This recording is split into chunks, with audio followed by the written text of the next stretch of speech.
Hello, welcome back to the Mr. Arsenal podcast this week for another Matchday Watchalong. International break is finally fucking over. Big Ant has been sacked today. Oh dear, he couldn't make it up. Last entire international break, comes back 90 minutes later, he's out of a job. To be expected, though. Oh dear, may as well sacked an international break, but what do we know? They're sitting in 18th and West Ham Oh, of course.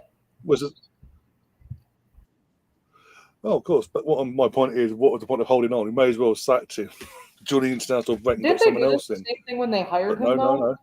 Is they sacked Nuno like right after the international break, or like right at the end of the international break?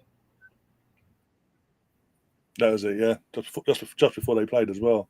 Oh, Laura's going to Rangers. It was really, they've just finished 2-2. Yeah, if you don't see Rosie, that'd be why. Even without Russell Martin, they're still crap. If you know, you know.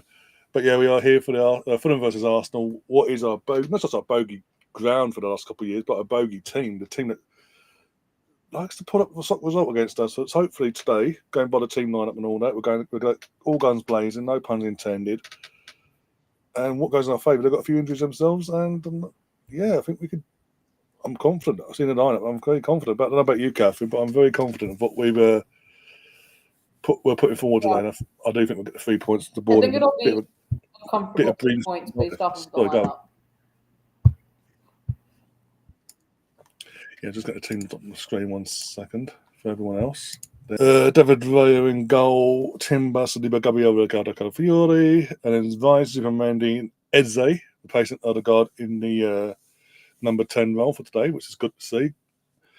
Saka, Trossard on the wings, and Gyökeres up top. And then you've got Kepa, Mosquera, Ben White back in the Matchday squad, Martinelli, Norgard, Ethan Wanyeri, Mika Moreno, Lewis Skelly, and Max Dowman. And as you can see, Arsenal are wearing our first choice away kit for the first time this season in the Premier League. So hopefully it's a good omen in terms of it doesn't give us bad vibes that other kits have done in the past. See, it's interesting though because the women just wore the away kit for the first time this season on Thursday. Yeah.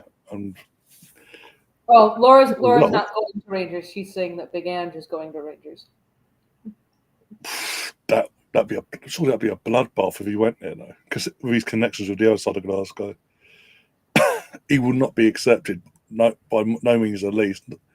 Just on that alone, let alone his current record. Jesus Christ, Laura. Even you know that's not a good idea. Oh dear. Arsenal missed asking why Trossard, since he doesn't have the pace to keep up with Gyökeres.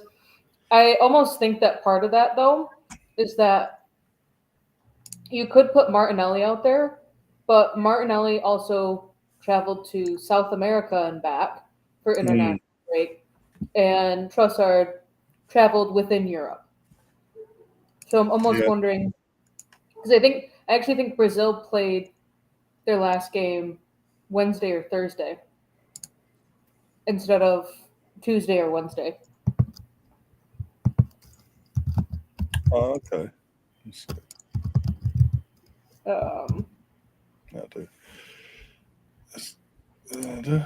Yeah, Brazil last played 4 days ago.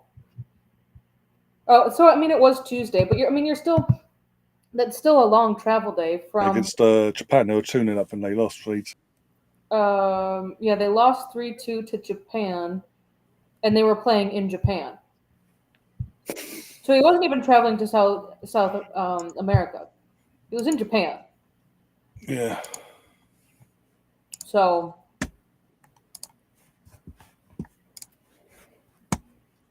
I'm just Gav's in the chat.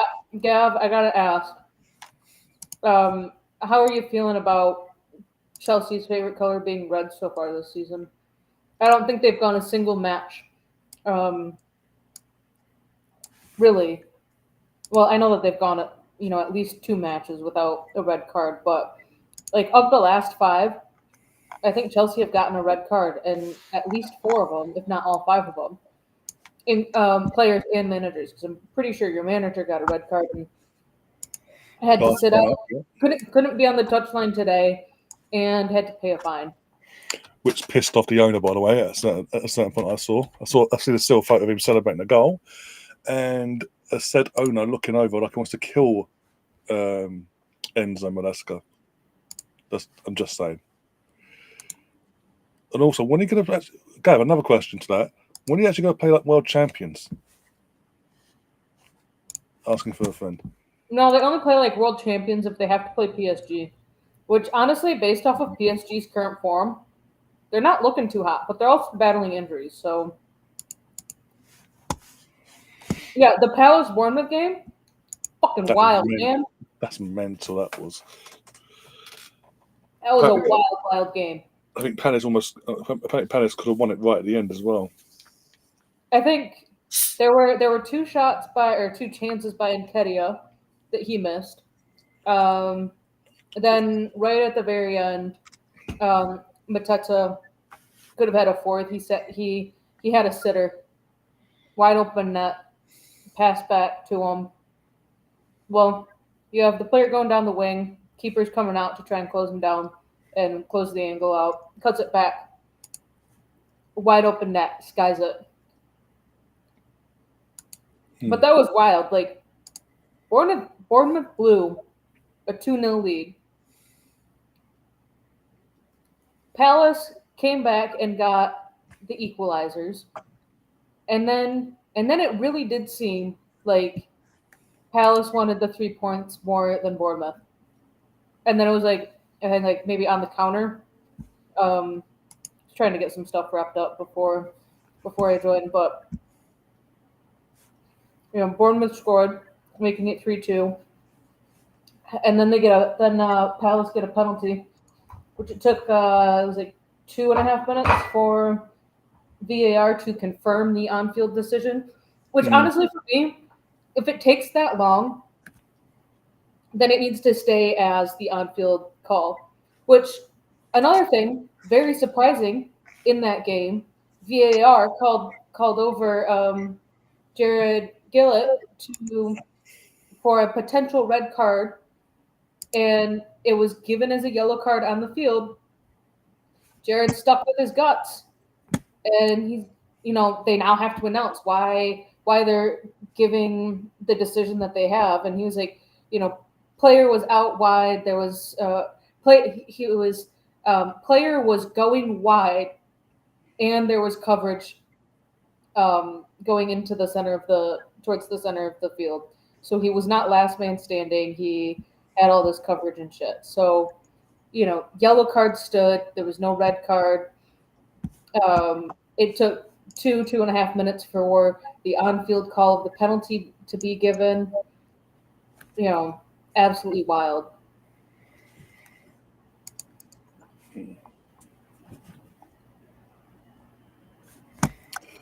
Oh dear.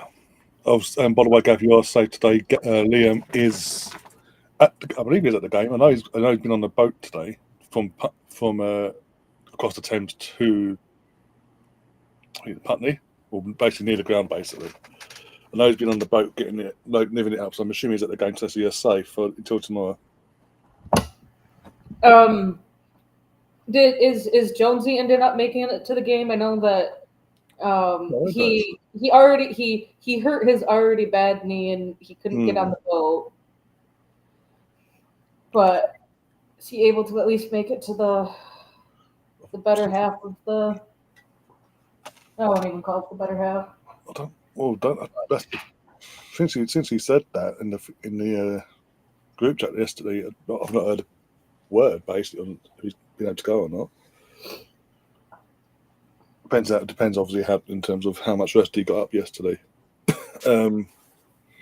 Adam's asking, what's your score prediction for today's game? I'm going to go for a confident. I've done it for the last 2 years and it's backfired, so take it with a piece of salt, guys, but I'm going to go for a 4-0 win.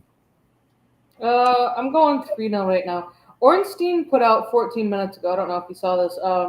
Forest have had contact with Roberto Mancini as an option for the new Forest boss, according to sources in Italy.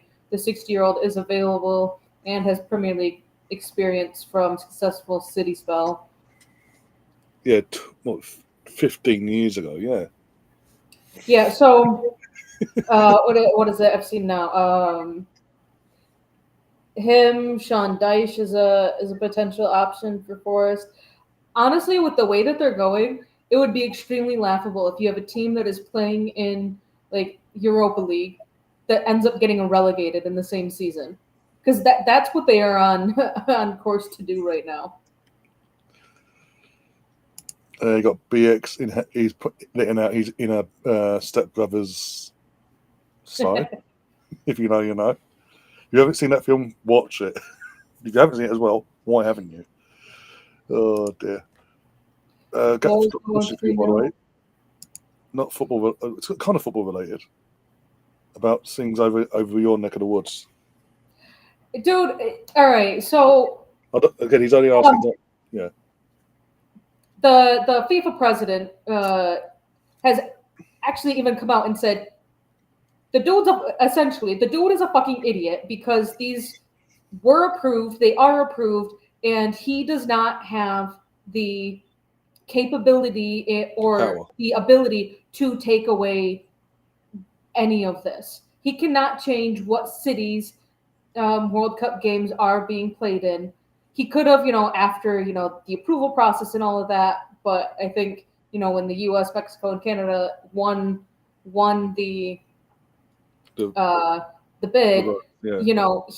don't even think he was in office then, because I don't think he was. I think it was Biden, or it was during his first term, but he cannot do that, and it is something that FIFA has come out and said that you cannot change the cities.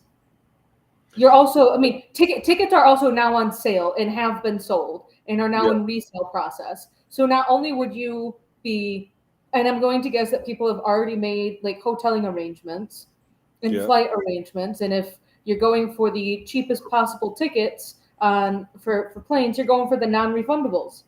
Yeah. So, and he's all he's doing is doing it because they aren't conforming to his ideology and how he wants things run.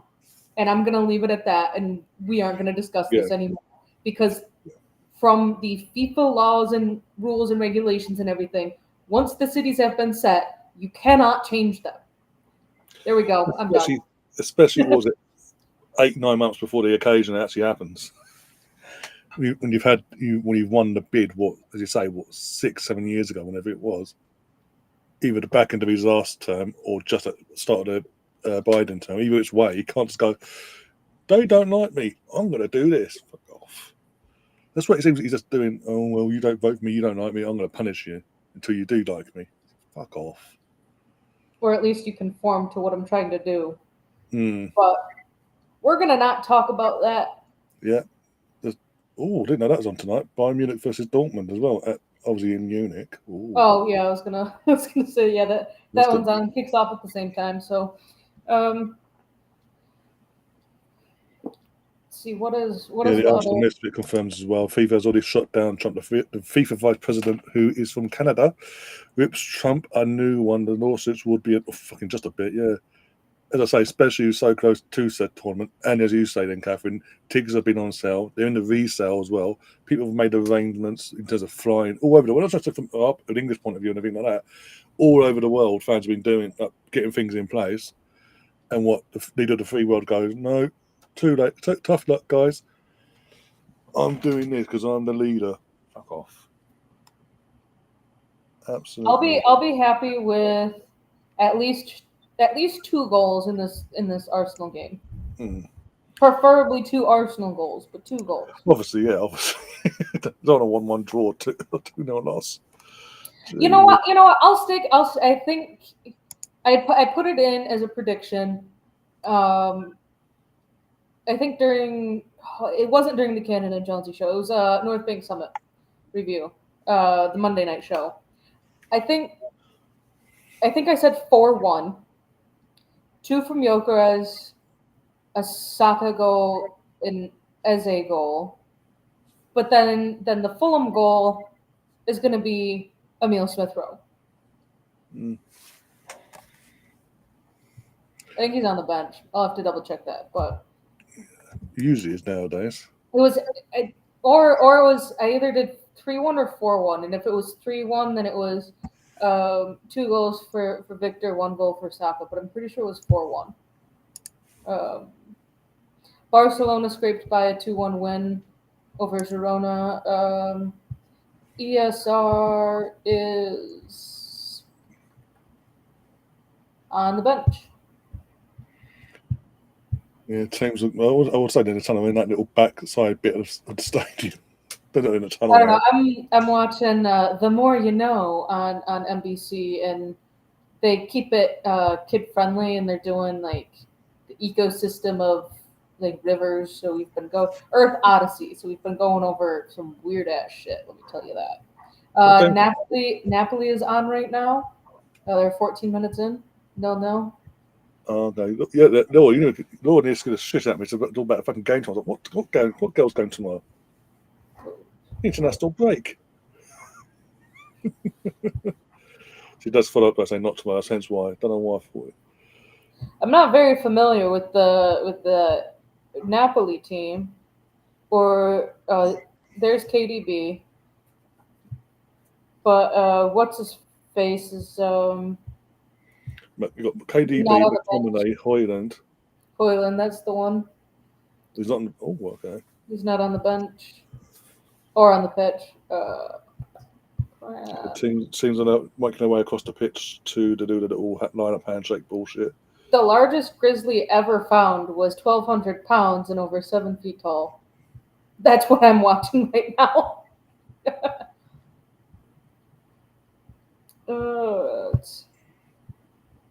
Anyway, Pink has joined us. How you doing, Pinky? And what are you thinking of the team before we kick off? Hi, guys. Can you hear me? Yeah. Honestly, I can't really complain. Trossard Martinelli swap is always there. Eze in the middle. It should be a good game. I'm more worried about whether or not international break will have an impact on our fitness and performance levels. We're going by the rest of the games today. I don't think it will. Let's not speak too soon there. We never know. We never know. Yeah, we're a down 0-0 today, yeah. Laura says hi, by the way. Laura. With a very correct statement. Sorry, I didn't open the chat. It's only loading now. You guys on this wall. You can't fight it, Pinky. Just give up on it. My eyes don't deceive me. My eyes do not deceive me. I live in this room. I literally stay here all day, every day. I promise you, if I get a camera. So like in your camera right now, in your video on the screen, are you seeing green or blue? If you didn't, I'm seeing like a dot. I'm seeing blue because the camera is terrible. Yeah, exactly. That's what we're seeing. That's what we're trying to say to you. Yes, that's what you're seeing. Wait. But then that's not what the blue. Therefore, it's blue. We win. No, it's blue in the camera. It's blue in the camera, not in real life. That's why you don't believe what you see on the internet, Mama. You don't believe what you see on the internet. Cameras can be deceiving. Filters are a thing. Laura says, may as well. Oh, the bonnet is back, by the way. May as well paint it pink. Oh my gosh, my landlady would never allow that. Or even better, have your landlady paint it red. I forgot why she painted it in the first place, because I think the initial colors were white. That's usually. I feel like that's usually like if at least in the U.S. if they're doing any sort of rentals, it's usually either an off-white, because if they paint it actual white, it's still gonna be off-white by after 6 months. Or nowadays it's usually like a lighter gray or a darker gray, a little bit more of a neutral tone.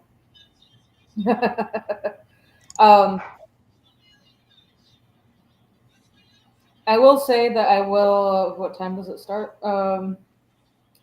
I might get some anxiousness in here around 1 o'clock when the Formula One sprint race starts,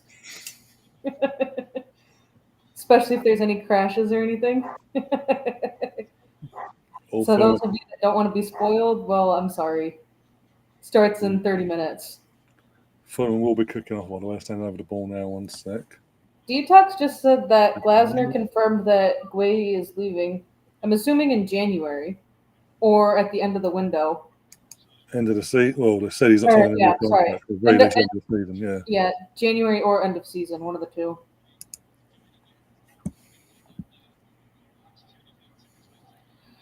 Arsenal Misfit is way ahead of me. There we go, I'm off. Yeah, Are I'm you ahead of already you. at 15 seconds, Ryan? Jeez. I'm at 16, 17, 18, 19 Oh, seconds. fuck, am I 15 seconds behind you? Jeez. How the hell did my timer? You know, I clicked Wait, it. what Says time are you on? What time did you say you were on? I'm on 32 seconds now. Oh, I'm 25. 28. I'm last. Ahead of everyone. Woohoo! So I might as well not even watch the game if I just have to watch your guys' reactions. Or the chat. Oh, please. The chat is ahead. Don't be salty. Now I can always pull up my betting app, and that'll be 30 seconds ahead of Ryan. Oh, what am I looking at? So she's ahead of everyone as well. Let's say hello to Pinky. If anyone else wants to pop one as well, let me know and I'll send you a link. So it's gonna turn into another one of those. Well, Laura, I sent it to you. I sent it to you. Big bad with Brighton, yeah. This time it'll be Fulham. I don't need this, but I can clear that out.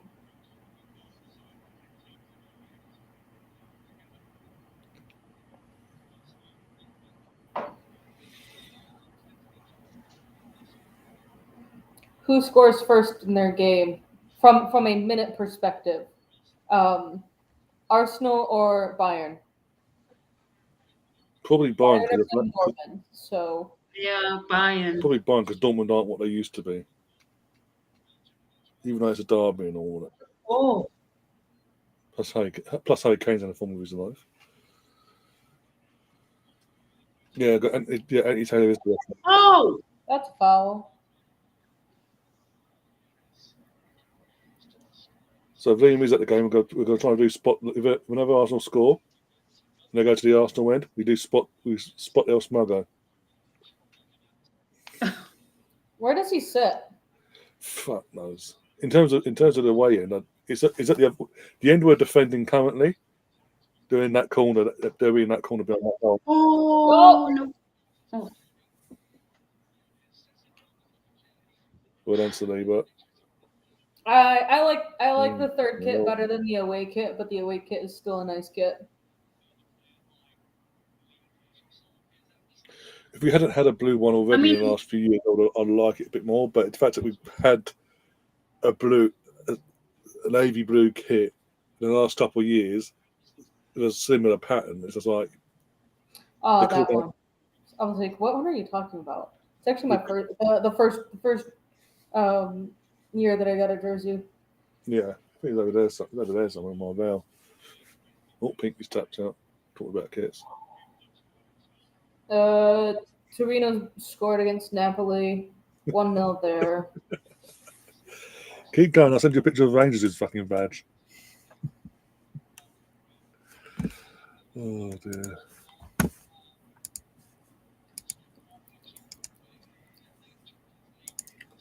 trying to find out if he's actually in there or not.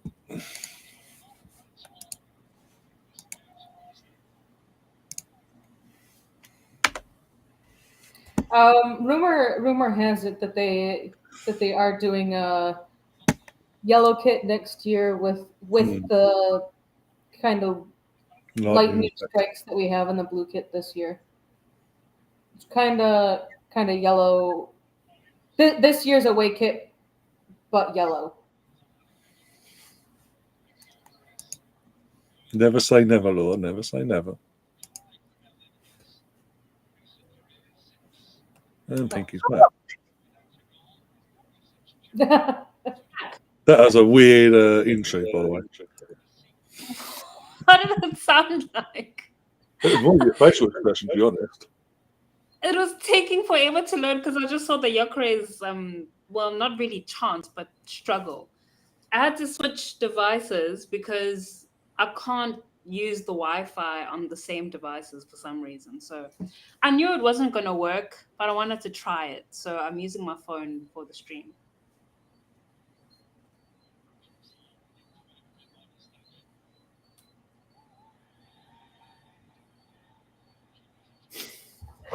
Of course we are. Go on, Picasso. Go on, Picasso.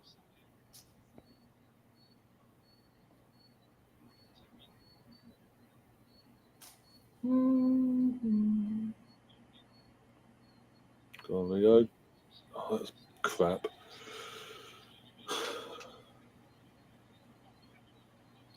I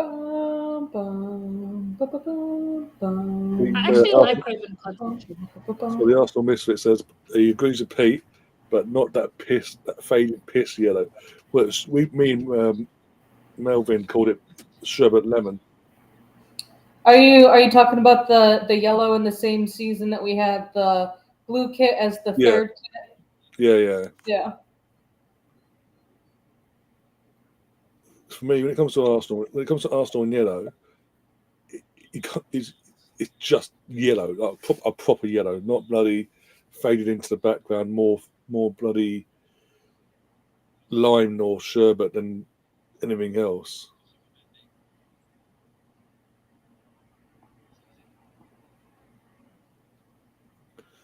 Your guess is as good as mine, Pete. I have no idea.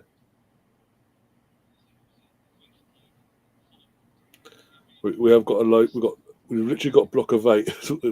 the old school logo to get through. Oh my god. It's Anthony Taylor. Are you really expecting him to call anything in favor of Arsenal? Or in general, make a good call because he's probably the worst ref. It says a lot by the way when I'm saying this, but probably the worst referee in England. Aye. The guy was it 2-3 years ago gets chased out of an airport with his family by Italians and Spanish alike after the Europa League final, and he's still a Premier League referee. He got chased out where? Oh, basically, Anthony Taylor was a referee for the Europa League final a couple of years back. Roma. This was with Mourinho. I was at Roma. I'm trying to think who they were playing now. Roma. I can't remember who they were playing. They're playing a Spanish team either way. And basically, it was that bad in that game. Both sets of fans set up camp at the airport and pretty much wanted to lynch him. If it wasn't for security, even his family would have got out of there basically. Oh, that's so unfortunate. But yeah, if you're 2-3 years later and he's still in the Premier League job, make it make sense. Go on, Yorkers. Go on. Oh, there's someone there. That's where you're meant to be. What you did is what someone else meant to do. You're meant to be there. Thank you very much. 1-0 sort of thing. Is there even like a demand to be a referee though? Like how many people are begging and dying to be officials? Well, I think the problem is that they know that they aren't gonna ever be a Premier League referee unless they are from the north and friends with any of those that are currently reffing.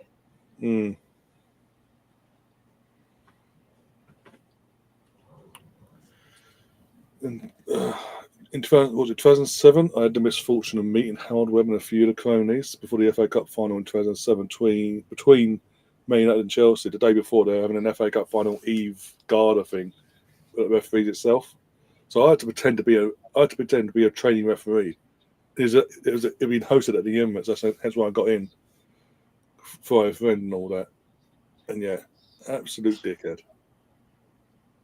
What were you doing there? Why did you go on? My friend, because I was at college at the time, and one of my friends on my course was also doing training to be a referee at the time. So obviously, any event that they do, he'd obviously go to. He get obviously this particular event was at the Emirates, and he just asked me if we fancied on coming. Even though I was not involved in the actual final itself, we fancied on coming. I thought, yeah, why not? Do something something to do in the evening, and it's at the Emirates. Why not? So I had to go undercover. And actually, because if I'd said I'm just here because of my mate, I would have been kicked out. But yeah, met Howard. We're about 15, 20-minute chat with him, and yeah, he's an absolute knob, basically. Oh, and just to point out to anyone that is not really watching the game but is listening in here, pretty sure that Gyökeres was all the way towards the back line helping try and get the ball back. So for those of you that think he does absolutely fuck all and doesn't score any goals, his off the ball work is why he's valued as much as he is. But I think that's what Arteta's style of play is. Everybody is a defender and everybody attacks when we're attacking. Like it's the same thing that Jesus. where Rosa Kafaji wasn't keen on defensive work, but literally everybody needs to sit back and help retain possession or regain possession. So which Caitlin Ford seems to forget to do. And McCabe. Yeah, well, Caitlin Ford forgets that she needs to help defend. I mean, that's what led to what was it, the opening goal from City? Oh, what a block! I swear to God, dude, stop it!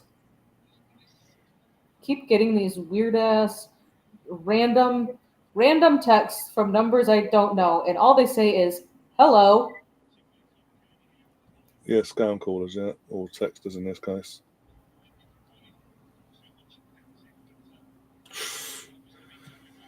Oh, Zuby taking one to the old crown jewels there. One for the team. If we win this game, it'll all be worth it. Need to wake up because you sort of swept off there suddenly. Right? What's that? He already has kids, right? That I don't know. Because if he has kids already, it's fine. The kids you've got are fine. No worries about that. But if he doesn't have kids, then sorry. No, if he doesn't, there's modern day tech and all that. There's ways around things. And he's got the money, definitely. There is no public information confirming that Zubimendi has children, but some social media posts mention him and a daughter, and a separate post claims he is pledged to become a legal guardian of an abandoned newborn, though these should be treated with caution due to their source and lack of official confirmation. He is the only child of his parents and is often discussed in... We're starting to slack off here. We're starting to back off and we're inviting pressure we don't need to invite on. Literally. And it's a similar shot like they did just before when they get us in the far right corner.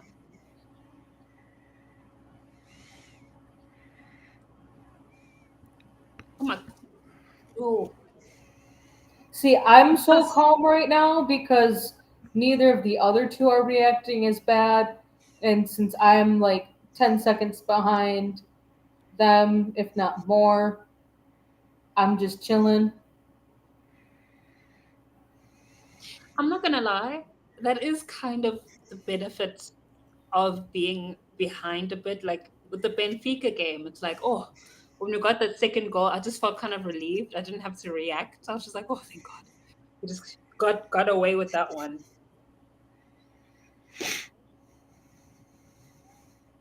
Oh. That Chelsea away game that was pushed to the 24th of January, what was the original date? What? I saw a date for the away game at Chelsea got changed, but I thought they were referring to the one that's coming up now in November. So when I saw that, I was like, oh, it's probably rescheduled for next year, but it was rescheduled for the away game, but I don't remember what the away game. Oh, the day girls. Yeah. It's probably either early that day. Yeah, probably it's scheduled the day before originally, maybe. Could it be Or a a noon weekend? game. Mm. I always got excited. I was like, oh, Jeez. I wouldn't mind facing Chelsea at home next year. Maybe we'll have our act together then. Because as of right now, I'm not too confident. But again, they're not exactly putting up trees themselves, performance-wise as well. Oh, Laura says it was never confirmed. Oh, okay. Go on. Yes! Oh, now I'm gonna pay attention. They still get the goal in the back. That goal from Ricardo Calafiori. No. Flag's gone up to be VAR checked. Oh, there's the long ball across. The ball's Trossard gonna be got it. checked. Oh, It's gonna be, woohoo! gonna be checked for offside. Oh, he's Wow, you off. already saw it He's now? off. He's off. Way off. Wait. Oh, yeah, way off. He's not way Damn. off, but he's about a good foot. Well, it's way off because he's on the line and the last man is on the line. So It would have been. Yeah, just off. Yeah, for me, way off is literally like 5 yards off. Not literally like having a side of a foot. but it's clear. Oh, Timber, wake up, ref. Feel free to What make a the call, my friend. hell? Feel free to make a call. You're a referee. Officiate the fucking game. Is he still down? Are we playing rugby? Taylor, are we playing rugby? Jeez. Fine. Absolute moron. Fucking bald fraud. Speaking of rugby, I'm so excited about the PWR that's coming up on Friday. So ready for that. Pete, is that in reference to the foul at the halfway line or the offside? I feel like those two things just happen too close together. I'm assuming because of the goal got discharged, yeah. Because nothing, I'm ahead and nothing's bad's happened, so since. Well, there was the foul at the halfway line that No, but that fucking could have been called, but didn't, but again? wasn't. Oh, Oh, for fuck's sake!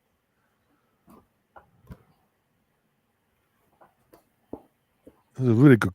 What's the noise? A really good finish from Ricardo as well. Oh, I just heard. I didn't realize Anthony Taylor was in charge of the Sweden-Switzerland game. That Switzerland won 2-0, 3-1, something like that. So, either way, Sweden lost and Jan Jarl Thomason lost his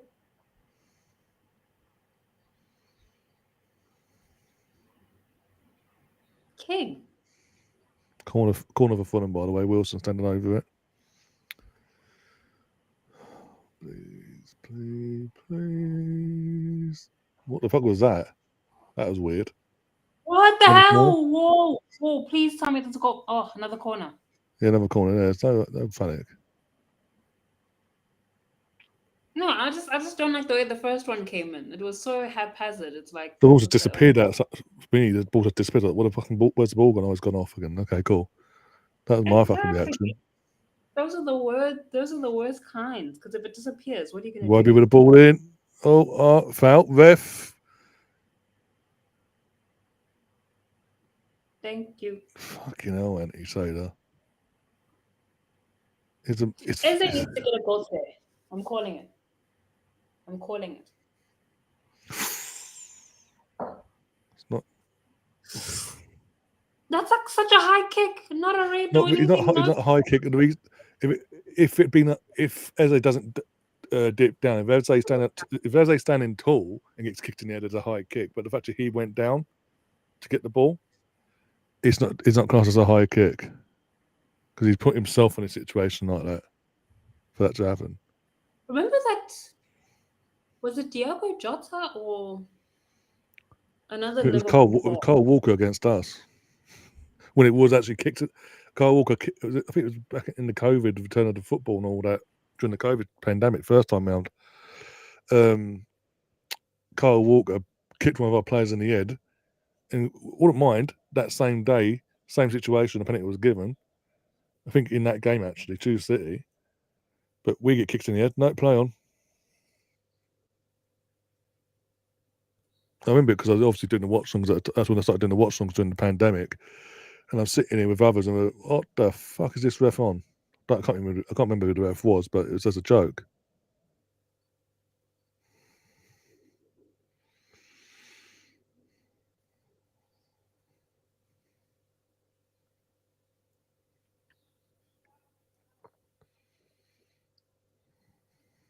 Oh, has anybody heard back or heard anything from UEFA regarding that controversial red card for Man United? Not heard nothing at the moment. There'll be a few. But it's international break now, so I've got more time to talk, more time to sort of deliberate and figure out if it's going to be rescinded or not. They usually don't. What the fuck was that, Declan? They usually just stick with it and go, fuck it, tough luck, basically. What red card? Am I lost? Sorry? What controversial red card? The ones that Man United fans are complaining about. Yeah, Janssen. Yeah, did you not see it? Dominic Janssen's red card? Oh, you're confusing the living shit out of me because it's like 1 second we're talking about men's and then you just say Manchester United's red card. I'm like, feel like some specifications in there. All right, but looking at the pictures and the replays of the card, and it was 100% deserved. And I think the angle, people are saying like, oh, Gio's foot wasn't caught or anything, or like Gio's ankle was already gone. No, it wasn't. It was trapped between Janssen's leg and the ground, and then you have the point of contact from Janssen's other leg that then contacted with Gio, and then Gio fell.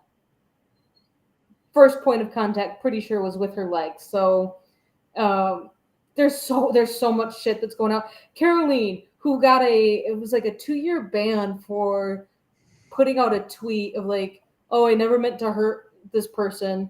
Put out something like, when players go for fouls like that, it's never with the intention of, hurting another teammate. Okay, one, they aren't teammates, but okay. But I'm standing with you, Gio. Essentially, is what it comes down to at the end of it, which makes sense since they're from the same country and represent the same country. But oh, holy shit! All of the United fans are like, oh, that wasn't a foul. Which, to me, based off of the angles in which VAR originally provided, I'm like, why is this a red card?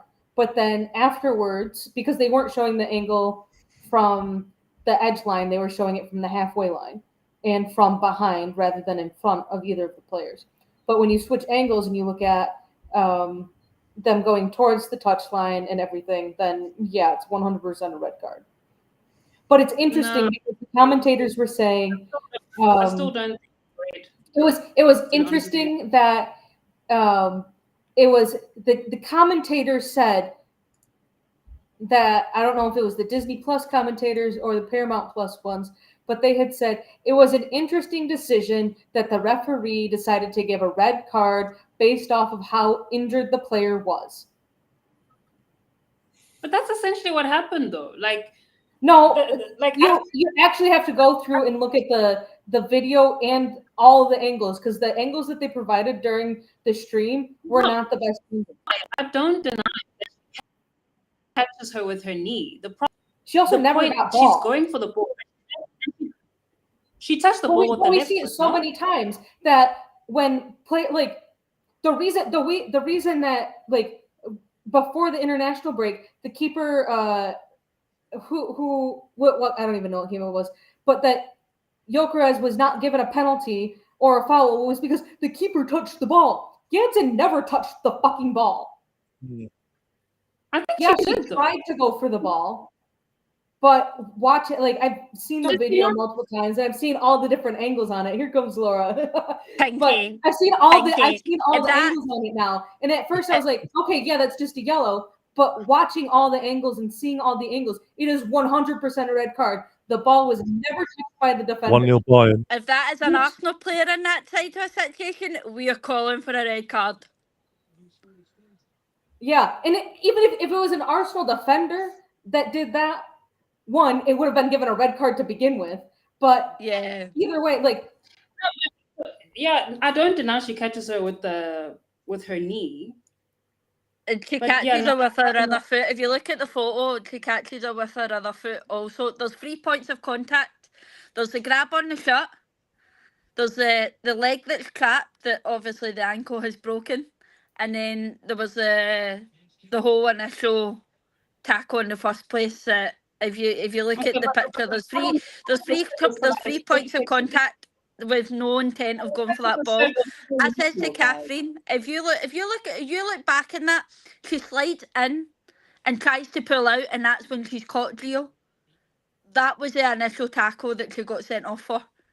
That's the thing. She tried to pull out, and he's pulling out, and you can't pull out oh that my though. God. You can't.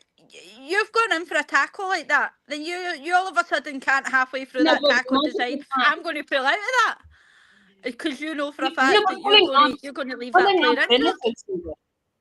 But pulling out does benefit sometimes. Even if you try and pull out of a tackle, the fact that it still happened, even if you tried to stop it, the fact of the matter is that it still happened. Yeah, you still injured that player. You still went in for that tackle to injure the player. If that's an Arsenal player, it would have been given a straight red had Jansen's left leg fully, like, had it, swung to the right to maybe try and actually get the ball. The way in which she was trying to pull out of the tackle was, I'm going to keep it more straight and less right. But she never tried to get the fact that she never managed to pull out, but okay. She pulled out because she saw she wasn't getting the ball. She wasn't going to reach the ball, so that's why she pulled. But she never pulled out all the way. I mean, think about it. She tried. Guys, she went full in and she pulled out a quarter of the way. She was still in. It was a nitpicking, man. You can't change you in that speed. It literally a split second. Nah. Well, we see it all the time. I'm sorry, but if there's ever a time in any Arsenal women, I hope you're not one of the ones first on screaming, "That's the red card! That's the red card!" They tried to pull out, because I will pull this clip up and I will show you that you're defending that man player. So it is. I hope you're not the first one ever to come up and say. I just think Piggy doesn't like agreeing with us. No, she doesn't like disagreeing that our ball's blue. Piggy is fighting for a United player who has never played for Arsenal. I'm not fighting for United player. The former Arsenal player says a lot. No, I'm fighting for the precedent. I'm not fighting for I'm fighting for the precedent, because what precedent does this set? This sets going forward. The right one. 3 points of contact. It doesn't matter. I mean, think about it. You pull into a parking lot and you're all in park, and then you're like, I don't want to park here. There's a spot that's closer. And you pull out a quarter of the way, and then you realize, oh, nope, that's not a spot. You're still in the parking lot. You've still committed to parking there. I would use a different reference, but that's not going to happen on this show. We are keeping it. but then too early. Do you agree that you can't reverse in the span of half a second? Wait. You can't. Do you agree? I would put it in an analogy of a gentleman's side of pulling out, but I won't put it like that. That's what I was going for. If you're already fully in and you pull out 3/4 of the way, or even a quarter, like you're fully in, you pull out halfway. Guess what? You are still in. You are still in it. We're nowhere near. We're like 5 hours away from Watershed, guys. By the way, just saying. All I'm saying is you may have fully committed and you were like, I am going 100% into this. But then you're like, I need to try and stop this. But I am still 80% of committed by the time that the second point of contact happens. That is still 100% commitment to a tackle in my mind. Your mind was the already only way set in which she making would that not be tackle. at all Jesus committed is if it Christ. was just a shirt pull, and she was like, I can't get to this, so now my arm is just going to be on her shoulder, and I'm still going to drag her down, which that still I think would have been a red card if hand on shoulder, Fucking ball away. No, Wake up. Pulling her down, that the way she pulled the shirt, it was never going to be enough to pull her down. Oh my God. You can see by the fact that she's literally leaning forward. There's no way with But that then, amount of power. Jansen started to go in for the Like, tackle, and guess she what? You grabs were her already falling, and she hits her leg, and then hits her leg, and then Gio hits the ground. It was first It of all, it was wasn't knee a to knee red. contact. Then the back of her leg trapped the ankle that got broken, and then the shirt pull. Yes, that's why I'm saying the yellow card was justified for the knee, because again, she's lunging for the person and the ball in front of her. She's not looking at what's Exactly, behind she's lunging for the person. The third for point the of ball. She's lunging the for the third ball. point Yo, of contact was the Lunging yellow for the card. person. The first two leading up to it. I mean, you could almost think about it this way. In the span of 5 seconds, there were at least 2 yellow card offenses that happened in that time frame. But it was all one move. It was all one move that they were being judged at. Oh, that shirt pull was literally for a split second. There's no way. But we see it all the time in every other game. Every other shirt pull. oh what? It still happens. You move on. Okay, you're wrong. Let's We move see on. people get yellow cards for putting on a shirt pull for half second. How many times have you seen all the time though? Every single fucking shirt pull is a foul. Right, wait. We'll wait until this officially happens to an Arsenal player, and we'll pull Pinky back on it then. Belief. I will. I'm getting the clip up tonight and making sure we have it on standby. We have a Fulham player down, guys. Yeah, I got the sprint race going. The Fulham captain's getting a massage on the pitch. Anyway, I'm going to pop back out because I only just come in to kind of argue and then cause a wee bit of drama and then leave. To show you bias. To show you bias. Bayern Munich, Harry Kane has scored. He scored in the 22nd minute. At least it got his prediction right. Yeah, I mean, I'm actually surprised it took Bayern, as long as it is. Oh, That it took them. I didn't know that. There's something. Obviously, Arsenal versus Fulham. Obviously, Fulham versus Arsenal today. That's a mustache. LA Rams versus Jaguars. Is that the owner? Tomorrow. Who's that guy with the mustache? Oh, that's the owner of Fulham that owns the Jaguars. You have the American side, or you have the owner. He owns an NFL team. Jaguars. Who are playing the Rams tomorrow, and the owner of the Rams are also the owners of Arsenal. Or Fulham. You have the Jacksonville Jaguars owner owns Fulham.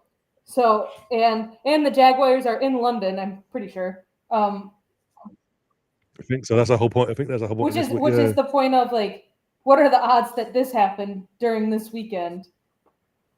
Because guess what? Technically, the Jaguars are the home team. There's a saying that's going for the thing. Yeah. All right, folks, you're about to get some full-on reactions potentially of me if this gets interesting for the Formula One sprint race lap 1. I think the Rams will win. I think it'll be like a 4-point game.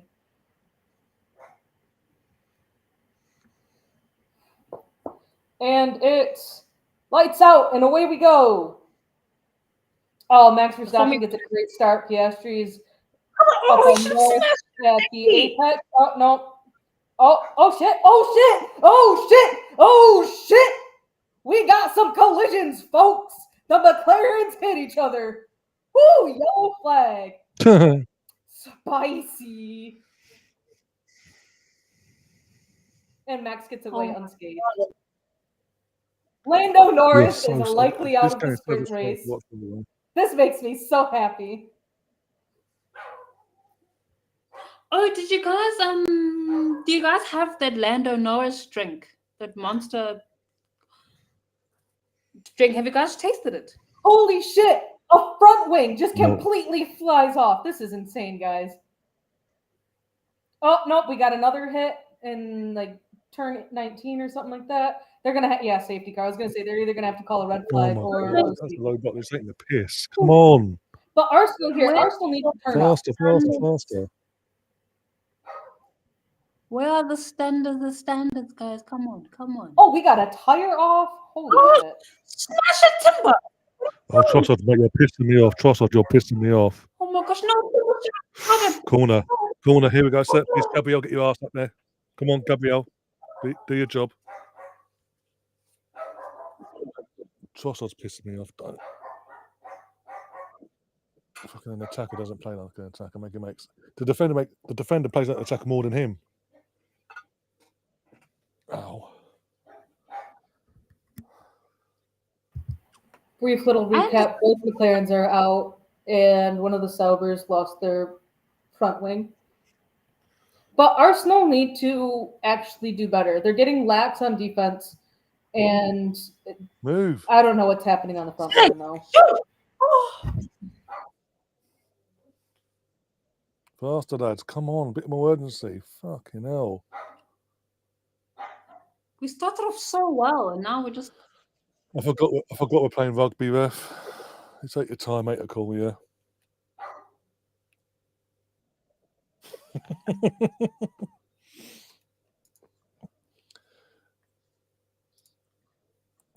Laura's got a question in the chat for Catherine.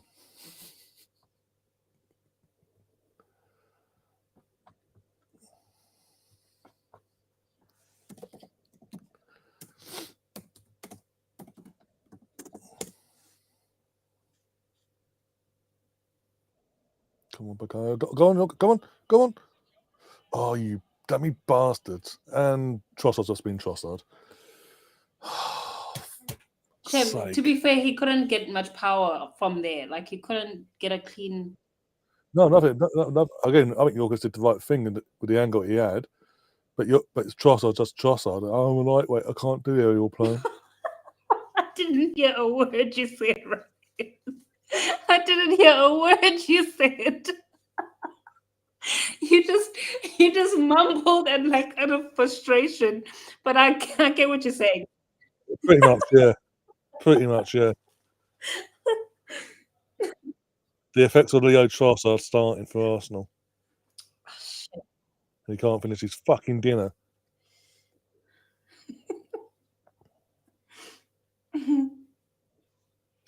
I'm gonna Come on, fourth time. I'm going to find this moment and then come back. Oh, you bastards! Oh, Leno, come on. Why is he No, come on. I thought he still loved us. Just let us score, man. Come on. To answer Laura's question. No. The crash is because of who was involved in it, more so than the crash itself. I am not a Lando Norris fan. I think he is a whiny bitch baby who he was like, oh, I have a chance to try and win, the drivers' championship towards the end of last season when McLaren was getting really, really competitive. And there was a chance that, mathematically speaking, that Lando could have won and beat Max.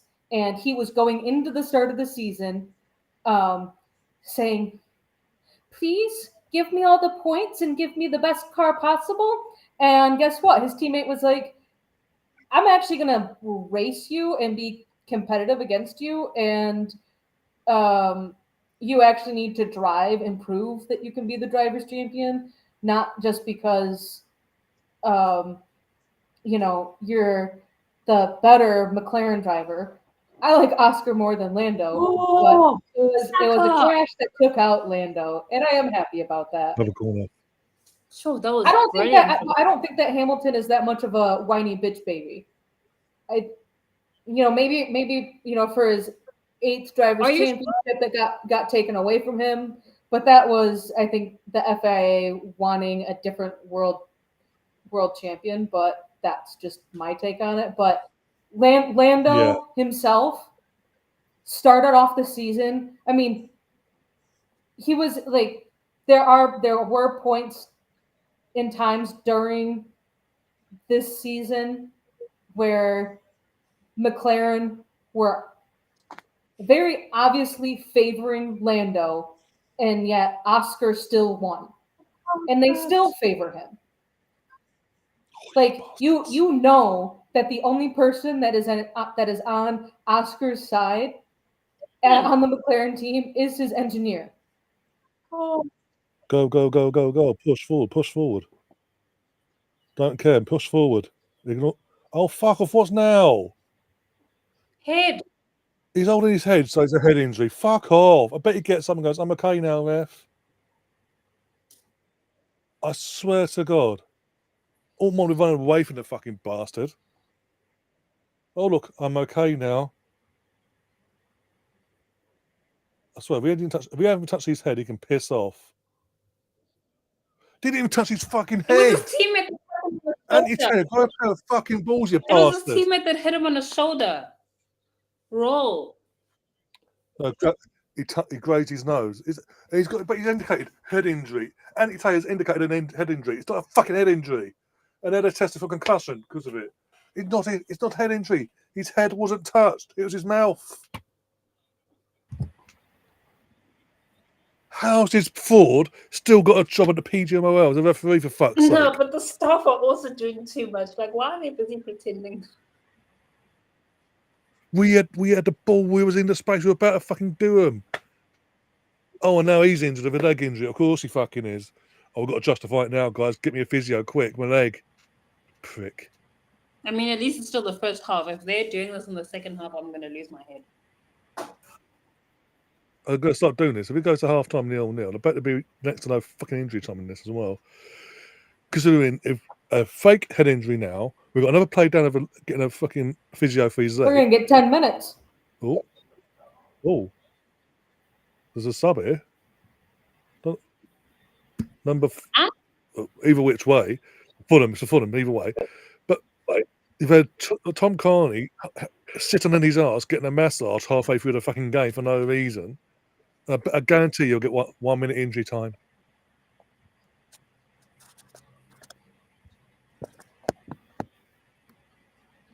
Yeah, BX, I think McLaren could be struggling because technically they can't be making changes to the car, which I don't think they can.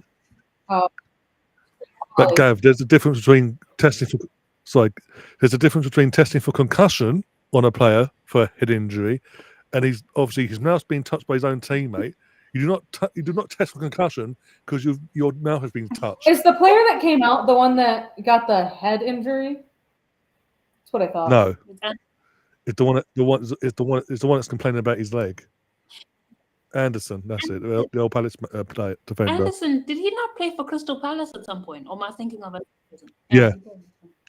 No, he did, and he because during COVID he was on loan at Fulham, and his loan spell ended. He ended up he wanted to go to Fulham, but they didn't do the deal. Ended up going to Palace for a couple of years, impressed, and then Fulham came in and said, "Well, okay, we'll pay you the money. We'll pay the money this time." That was last summer, so this is his second spell, his second season back there. Okay. You already in this bit? I ain't got a clue. Just doing The Arsenal misfit. doing some finger slamming there. I'm very surprised that. Sorry, pivoting to F1 for a brief second here. Surprised they haven't called a red flag because there is so much debris on the track, on turn 1, and I think they said turn 11. Like there's just so much shit everywhere, and it's only a 19-lap race. Otherwise, it really is just looking like they were going to start the race behind the safety car and finish the race behind the safety car, which is not a race at all. My one-eyed cat just sat on my key. Where have we seen that before in a race in F1? Is that what you're saying? What happened to your keyboard? Oh, dear, come on, lads. One goal. Just give me a goal for half time, please. Come on. All in. Looks like I'm going to check the corner. Oh, thick up. Oh, no, that's a head injury. Getting it back to your head. That's a head injury. That's a reason to stop the play because you've got a full pelt to his head. Fair enough. Not fucking. Oh, ref, my head. My sore Okay, head. why are they doing that? I must be tested for concussion. This is why I had to shower before coming on here, because I knew I'd be too lazy to shower after, because I would want to go to sleep immediately. Exactly, Arsenal misfit, Steve. Exactly. That's my point of my rant. Right, Catherine, you should put on 50 cent Wow. 50% on for it to go first. Hell no. Never gonna happen. You shouldn't be happy right now. Honestly, You're I might the- put 50 cents on United to score first tomorrow, just for the hell of it. Mick Jagger's at the cottage as well. I'm assuming these kids or grandkids. With Mick Jagger, you never know. Yeah, you never know. You never know. But Gav, you should be ashamed of yourself. You got a man fired. You took away a man's livelihood. How dare you? You and your team. Now he's struggling. He's a man without a job, without a purpose. How dare you? How dare you and your team? He'll be at Man United in no time. Gav, you should be ashamed of yourself, man. I feel for him, man. Okay, well, of all the stoppages, you've got 6 minutes injury time. 6 minutes. Do you know how to count? Yep. Well, after all them stoppages. They don't, clearly. Oh, Ryan, at half time, I'm going to switch devices because I prefer the widescreen of my laptop as opposed to my phone. You know. And also, I'll need to give my phone a breather because it heats up because of this thing. I really need to invest in a new phone. But my job at the moment, gee whiz. Yeah. Joshua needs to come off at half time. Get him off at half time. Who? I don't care. Trossard. He's doing my head in. He's literally doing my head in. Too many touches. And to Rangers, that would be hilarious, but also be a bloodbath in so many aspects. Weren't they supposed to speak to Steven Gerrard? What happened to that? At the last minute, he pulled out because his wife won't move. His wife still refuses to move to Glasgow. But he's a Saudi. From the stately homes of Cheshire. But then, how is she comfortable living in Saudi? Money. There's so much money. still- Or there's so much. There's so much happiness you can get when you have a shit ton of money. But don't worry, money doesn't buy So much you can happiness. suck up with billions of pounds when you're. But you have no freedom to do anything. It just so. But again, money. As long as they're there, the whole thing of this whole Saudi league bullshit player or manager. If you're there for more than 6 months, everything you earn is tax free. So they sucked it up for 2 years, and all the money they earned from that was tax free. So that's made them a very wealthy bunch of people. Please, come on, please let this come to something, please. Support him, someone support him. Corner. Can we have a decent corner for fuck's sake? Timber's like, damn, I should have let it go earlier. Yes, you should have, my darling, but it's okay. You go. We had no support. Fucking what? His only option Declan was Rice, yeah. well, if you got was Declan. Let's be honest, and he was surrounded by 2 players himself. You have to believe, Ryan. You have to believe. How are you gonna win and succeed if you don't? On a decent corner, that's what I want to fucking believe in. Come on, put it far out to Declan, and then we'll see. Ball in. Flaps it. Come on, Dex. First time, Trossard, you bastard. Laura might know that question, the answer to that. But Ryan, do you know of any managers that have managed both teams, Rangers and Celtic? Not really. No, I don't really. That side of it, I don't really pay attention. But no. Has there been I was going to say, manager- Gav, ask the Scotswoman. Oh, okay. Oh, for fuck's sake! Fucking basics, you arseholes. Basics. Why It's fucking why Fulham you're did playing. Rice put so much power that you can see Gabriel is like, dude, what are you doing? It's not just the power, but the fucking height in it as well. We ain't got Peter Crouch playing. Who are Sheffield United's rivals? Like the direct rivals? Sheffield Wednesday, Leeds United, Huddersfield, all the Yorkshire teams around them basically. But the nearest one is Sheffield Wednesday. But there was I heard somewhere that there was a manager that managed both Sheffield United and one of the I can't remember. It rings a bell. It does ring a bell, but I can't remember who it was, but it does ring a bell. It was like years ago. It caused such a stir. I remember reading up about that. And I thought, wow, that's so good. It was the same day I found out that the first ever televised football game was Arsenal and Arsenal's reserve. It was like a train of like random football facts and history that were interesting. And one of the stories was about Sheffield and a manager managing both and winning with both the rivals and it causing such a thing. It was really fascinating. I need to find it. Come on, got a minute to go. Please don't ruin my weekend, guys. Come on. Come on. I want to be able to comfortably hate watch Liverpool and United respectfully. On a cushion? I want to have a 4-point cushion going into tomorrow. No matter Steve Bruce, there you go. Steve Bruce, Laura says. I knew it was rang a bell. Is that the name of the manager, Steve Bruce? Yeah. I think so, yeah. Pass it. Please.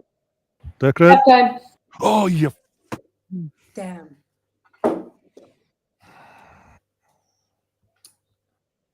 And that's the halftime whistle, yeah. Oh my God. That was so frustrating. That was so frustrating. That first half, it was urban flowing. It's like 1 minute we're fucking in control, doing okay. Then we go, actually, we'd rather not do well. We'd actually make it hard for ourselves, and we'll make basic passing look fucking awful. Really pissing me off. And then, again, even near the end, there we're in control, and instead of keep upping the ante, turning the pressure up. No, block of 8. We're just with a low block of 8 there. Now we're nice and slow. Make it easy for them.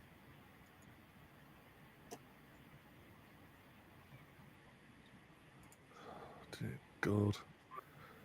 Well, on that note, I'm going to disappear for about 5 minutes and go do something downstairs quickly. I'll leave you. I'll leave you and Pinky, but Pinky's not disappearing. First half. I mean, honestly, all right. So I'll talk briefly about the game, but the first half was the first half. I think we were all watching it or trying to stay awake to watch it. It was kind of a boring game, but Formula One sprint race can give you an update on that. You have Verstappen in first, followed by Russell. Gap of 1.6.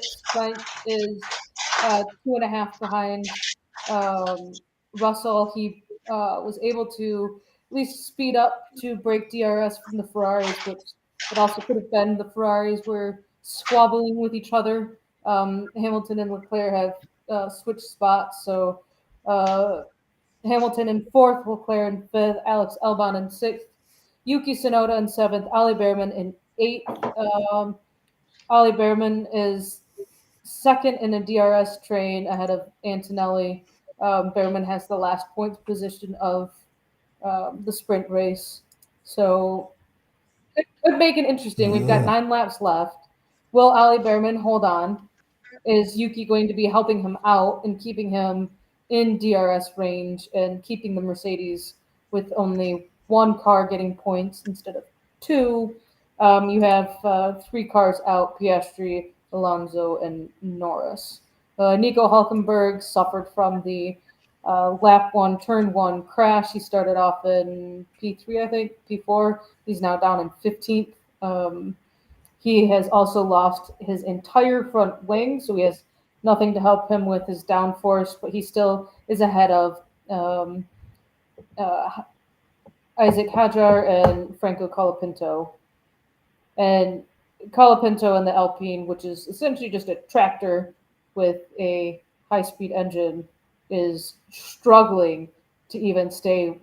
He's over 2.5 seconds behind the car in front, which is very surprising considering that the car in 15th has absolutely no front wing. But lots of interesting things. George Russell is trying to get back into DRS of Max and try and get first on him, but I don't know. This is a very interesting sprint race. We've got Formula One qualifying coming up. I don't know, 4 hours. So McLaren have to, a little less than, it's 3.5 hours away. So McLaren have to rebuild their cars, essentially, especially Lando's, who had a little bit more damage than Oscar. They're probably going to end up starting from the pit lane, is my guess, or back into the grid, because they're going to be breaking the rules of making changes and fixing the car under Parc Fermé rules. So it could be a very interesting one. This is the Circuits of the Americas, the COTA race in Austin, Texas. Vegas is November race, I think. It's later. It's towards the end of the season, second to last or third to last. Lewis Hamilton is closing in on Carlos Sainz, getting within DRS range. 1.2, 1.3 behind. Leclerc has kind of dropped off, 1.5 behind Hamilton, but you never know. Leclerc could end up doing a late push. There's 7 laps left. Either overtake Hamilton and get his spot back in 4th, or if Hamilton passes Sainz, could take 4th off of Sainz. So could make it very interesting. But how did you get into Formula One again? Started watching it with my brother. Oh. I've tried to get him into the Premier League. It's just not for him. He'll only get up early for Formula One. Oh, Yeah. we've got a squabble at the back with Hulkenberg and Hajar, but looks like Nico Hulkenberg did come in to get a front wing change. Probably had to not break any safety rules, but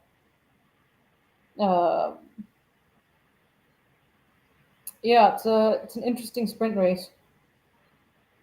George, who was 1.3, 1.4 behind Verstappen, is now 2.6.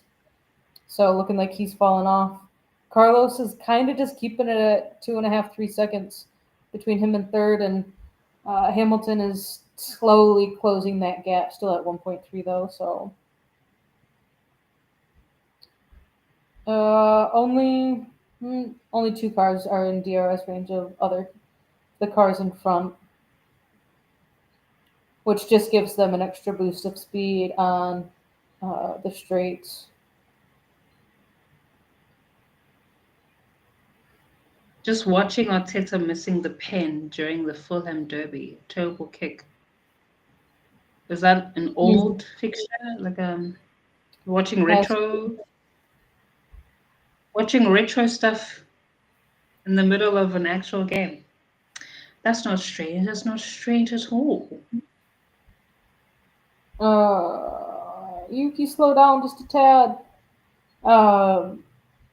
George Russell has 2 strikes against him for going off the track. One more gets him a was it a black and white flag? Next one is a time penalty.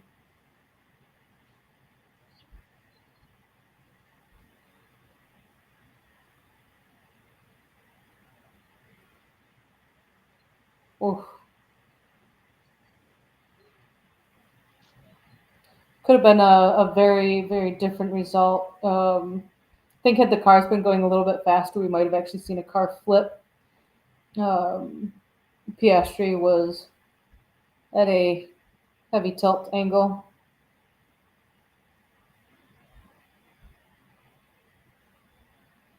Kimi Antonelli is within DRS range and really fighting it, trying to get that last point spot off of Ali Behrman.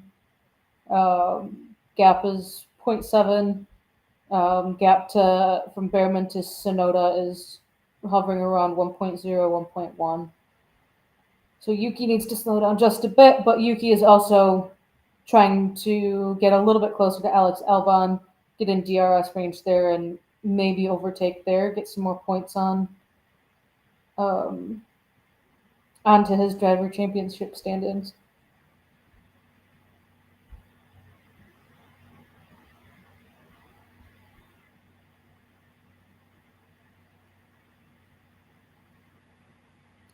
Pinky, you might be on mute because I'm not hearing you.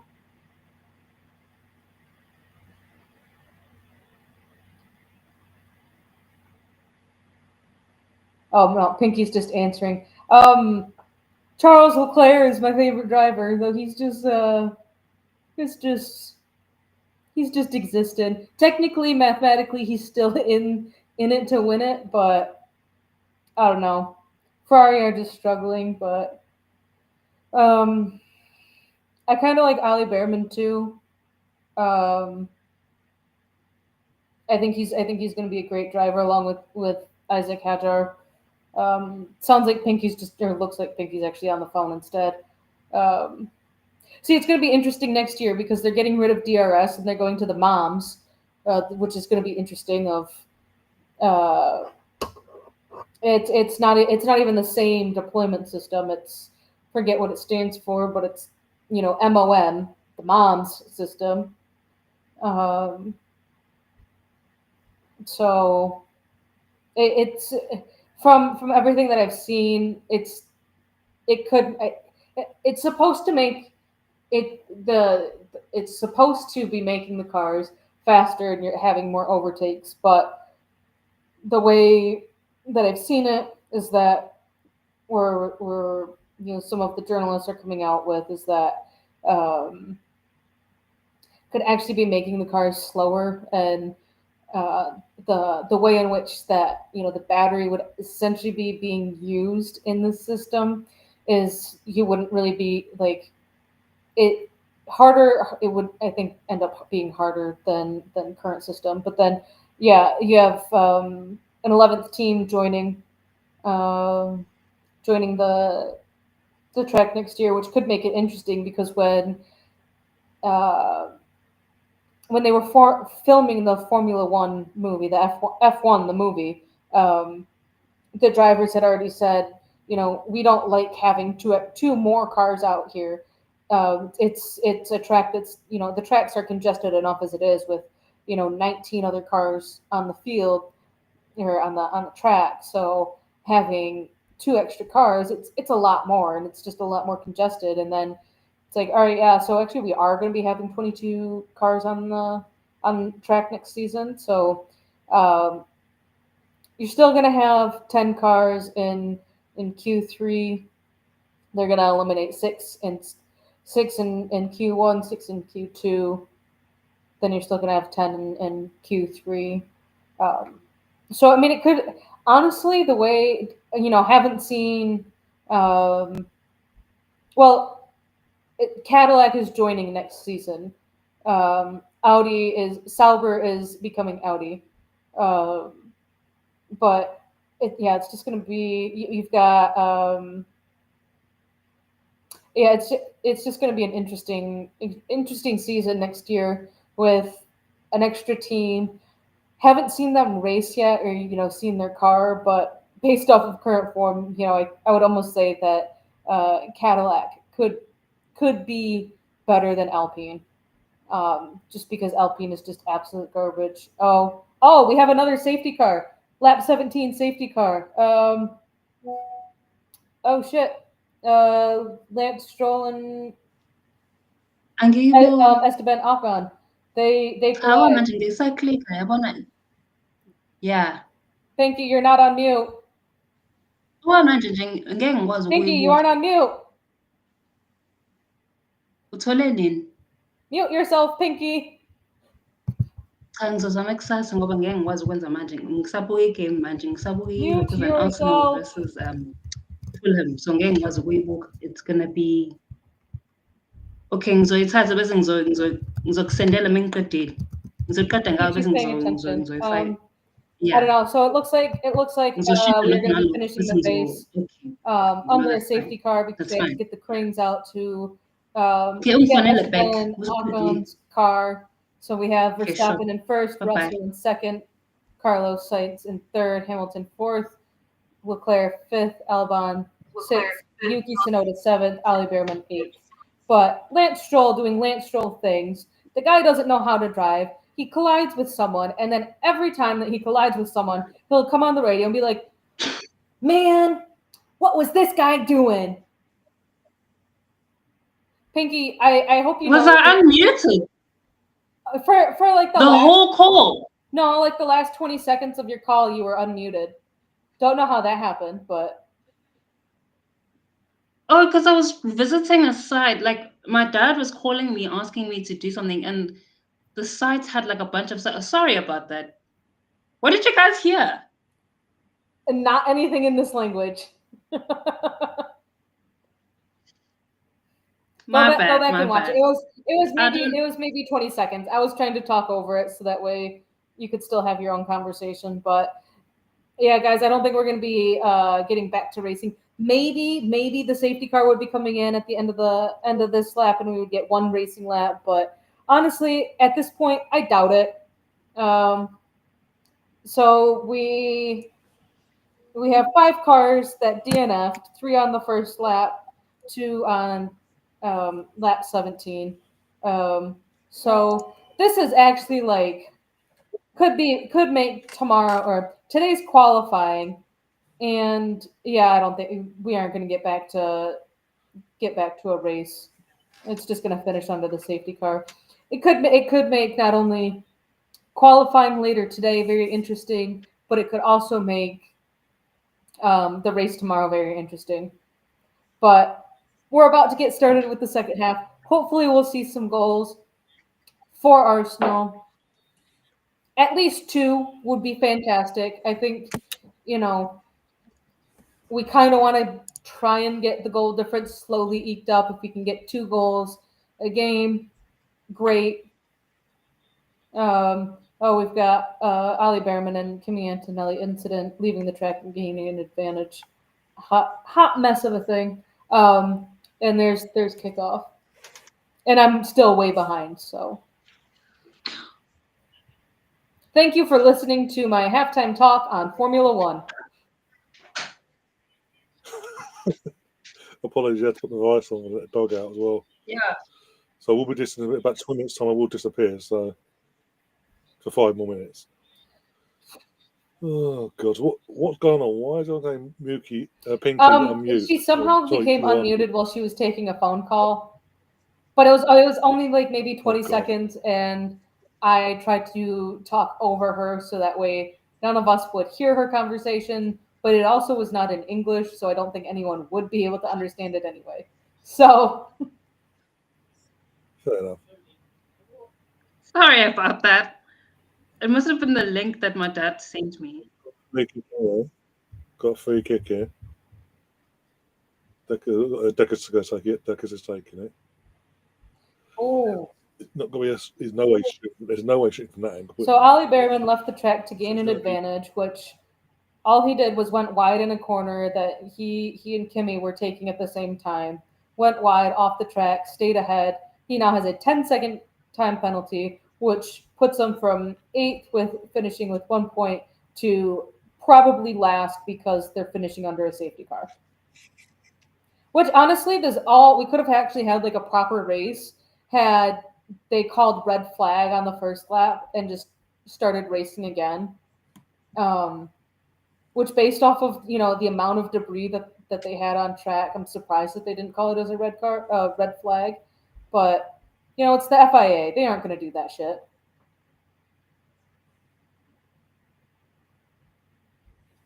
Yeah, final lap under the safety car.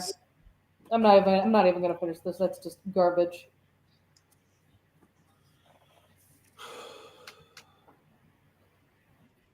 But the final pass needs to be better.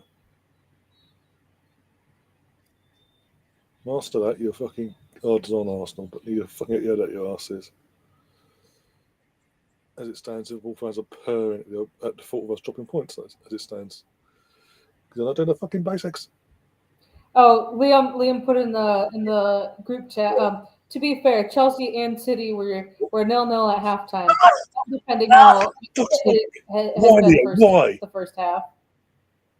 But be straight for you.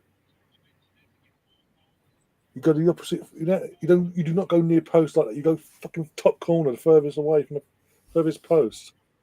Why would you go near post when Leno is literally right there as well? That is awful. He scuffs it as well. What's the replay? He scuffs it. You'll never beat him. But what's more annoying? Not just at his near post, standing right there. But not only does he scuff it, he had all the time in the world to do whatever he wanted. That's what's more frustrating. He decided to do that. And I think we've said it before. Trossard is not a starter.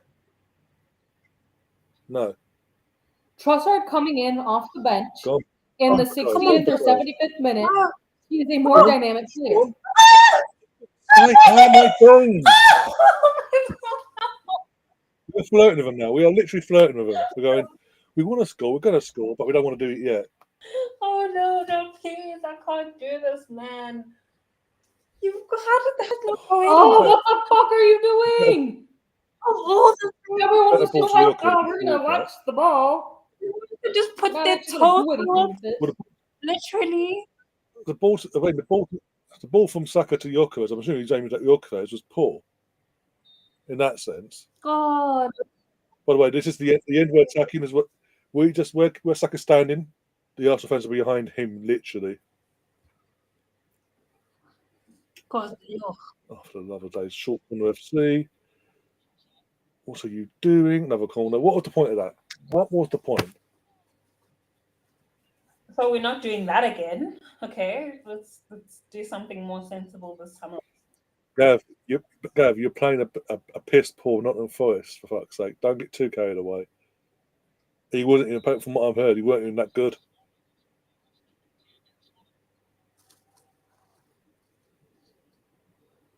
Come on.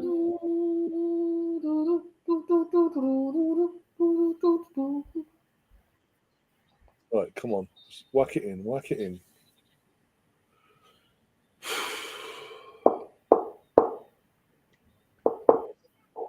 Oh, for the love of God, basics, you assholes. You took all that time for that. Gabe, you can piss right off. Why are we just making this look way harder? What are you doing? What are you doing? Take him out. Don't give him. Why are you giving him so much space to run into? For fuck's sake? Why are you backing up? Take the fuckers out. Take him out of the game. Hey, 58 minute. 8 minutes. I'm saying 8 minutes. For a goal. Oh, okay. Some sort of goal. Would you? No. What a stupid question, Gav. Of course I fucking wouldn't.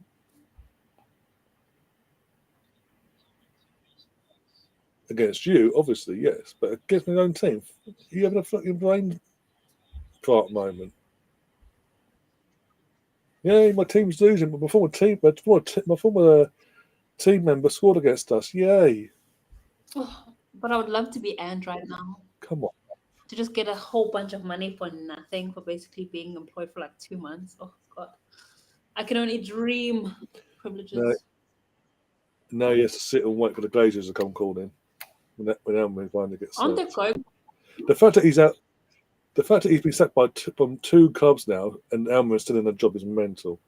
No, but aren't they going for Glasner though? He won't go. I don't think he'll go there. There's too much of a shit show. Leave us fine. Calm yourself.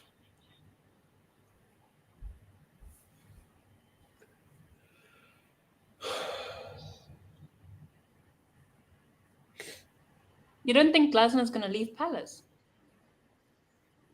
I think at the moment, why would he? No, but I heard He's happy there. The fans love him. Yeah, but then like they're not going to pay him United money. That's for sure.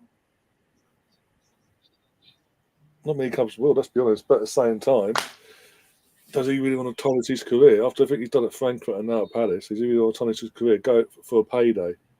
Because it's no matter what, no matter who goes there, their career is going to get fucked.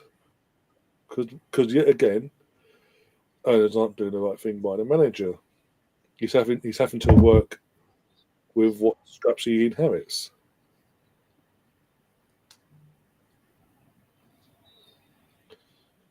How's that not a corner? But I bet if like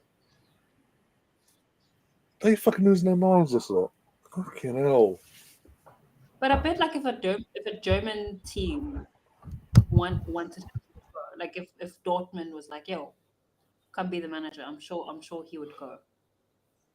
Oh yeah, maybe then, yeah, because obviously the task of doing what he's done with Palace and Frankfurt previously is enticing for him, because obviously what he's done previously. Our clubs bring Dortmund back to the glory of what they once were, and provide a challenge to Bayern Munich on a consistent basis.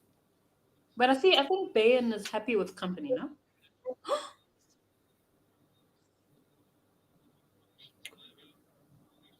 Oh, we're playing rugby.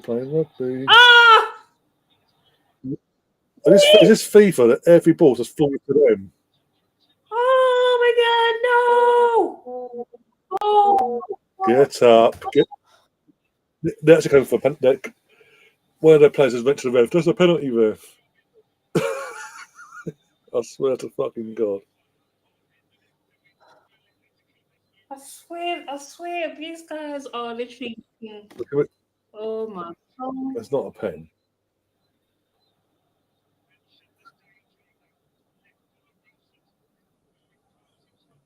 Sean Dyche, that's Sean Dyche, fucking me. That's Sean Dyche, my God. Oh, Timber! Let's talk about football. Tell me, as the owner of Nottingham Forest, you don't regret sacking Nuno without regretting sacking Nuno. Oh, that's it. Hire Sean Dyche. After he's just hired and fired an attacking manager. Fucking idiot. Every Premier League game played before the Arsenal Fulham kickoff, there were at least 2 goals in every game. Get up, mate. Get up. Let's have a look. I think there's nothing in it, but still. Yeah. Nothing in it. No, just to come together and he's gone over. That's it. Not on purpose. I think he's just. He couldn't regain his balance, but. Yeah, basically. Napoli are still losing 1-0 to Torino. Bayern Munich are still winning 1-0 against Dortmund.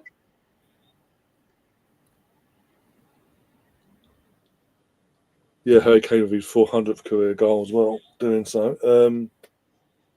The only reason it's not a pen, by the way, is just for the fact that the Fulham defender's foot doesn't land on top of Joko's foot. Otherwise, it would have been a pen. No matter how soft it may look.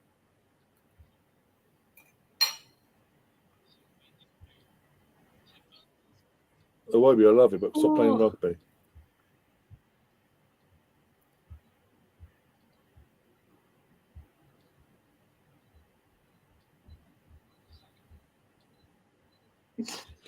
God! Why didn't you? Oh, fuck off the head injury. I've got a head injury again. No, it's the same fucking guy, but I swear. We've got 9 shots off and only 1 on target. That's kind of sad.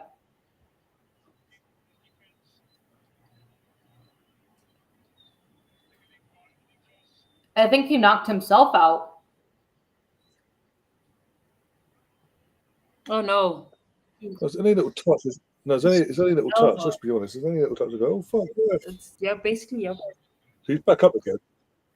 He's back up again. Oh, Fuck off. Laura's cheering! Oh, Laura's cheering! He's cheering! Laura's happy, Oh Laura's my happy, god, Pete's it's happy. Trossard, dude! I just got the notification! Yes! Leo Trossard! Come sorry, on! Ryan. Finally! Welcome to the chat, Rosie. Have some of that. Say Welcome to sorry, the chat, Ryan. Rosie. Say sorry, Ryan. Say I it. haven't seen the goal yet. Apologize. Send me a notification. Apologize. Oh, what a goal! You're only seeing it Get now. peace, FC. That's Get how peace, popular FC. you are. Hello. Yes. I didn't hear an Set piece apology, again. Ryan. I didn't hear it. Set piece again. Set piece again. Set piece again. Stop singing and apologize, Ryan. I want to hear it. Trossard is still not a great starter. The game's not over yet, Pinky. The game's not over yet. Let's get to full time first. You got the goal. Wait till full time. We ain't got we got 3 points in the bag yet. No. Let's wait till full time. The only time that would So happen you is- can apologize if you get 3 points. Is that what you say? You can apologize. Get the 3 points. No qualms. No questions. No ifs, buts, and maybes. Get the 3 points. That's what And I then you want. apologise. I'll apologise. And then you apologize. Yes. Let's spot Liam. Let's see if we find Liam in the crowd. Do you not like the crazed look I had in my eye while holding up my fork, Laura? What are you eating, by the way? In fact, you know what?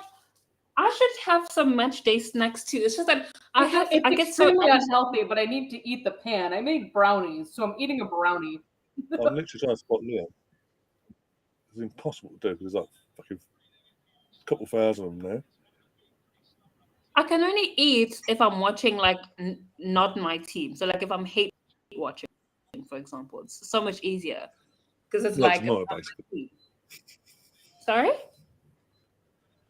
Talking of hate watch, we're doing the ultimate hate watch as it stands tomorrow. Yeah. Liverpool versus Man United. Yeah, I'll have so many. Go on. Oh, lucky as that. How's it? Oh, I actually honestly got the fucking excited. notification from the Premier League app No, not yet. that Trossard scored before either of you started cheering. Cool. No, I haven't seen him yet. I was saying it's literally you're picking a pin out of a fucking haystack, basically, or needle out of a haystack. There's like 2,000-3,000 Arsenal fans in that corner. Please. I will be disappearing in about 4 minutes, so bear with me for 5 minutes again. It's fine. We're on the ball. It's good. We're on the ball. We're on the ball. Wait, We're on the ball. is Ryan first, then picking, then me? I'm first. Yeah, I'm ahead. And this, I'm on 60-38. 60-40. Oh, How have you got ahead of me? and guess what? I'm still behind. I like a 60-51. 2. Well, the Fulham. Keep saying Tottenham. The Fulham captain's gone. Tom Carney's gone down. Rob is in the Fulham and cheap the tickets. Rosie! I'll tell him what. When did Rosie get in here? Right when we scored. Hi, Rosie. To be fair, yeah, right when we scored, to be fair to her, yeah. I haven't seen you. I'm supposed to see you, Rosie. Hi, Rosie. Thanks for coming, but was it expecting you? Oh, it's not Smith, though. Here comes Smith. You're getting Was all killed out. Zuman, was it you that didn't have your Arsenal jersey on? And you got fitted out, or Mika Mavana's Eze. ready to come on. Oh, for the love of days! It's like that brain fart moment of we're in the lead, handbrake on quick. But it's because he scored again for Take the Spain, attacking- and that he's coming in that position. Jesus. As long as we don't care, but it's one sense, like as annoying as it is at the time, we've got a big game on Tuesday. So it was Misfit. Misfit, you didn't have your jersey on, and you said sorry, guys. I think, right? That you weren't wearing it, and now that you are, where it's been delivered, that you're gonna start we're gonna start getting goals. That's the hope, anyway. Is Rosie still here? Why is she quiet now? Did she disappear? I think she's there. Yeah. Did she? No, it's just Robert's in the. Yeah, no. It should still be there. There you go. There you go. Arsenal She's play. saying hi to Steve. She's not saying hi to anybody else. She's saying hi to Steve. Wow. Arsenal play Atletico Madrid on Tuesday, but their next Premier League game is home against Palace. Yeah.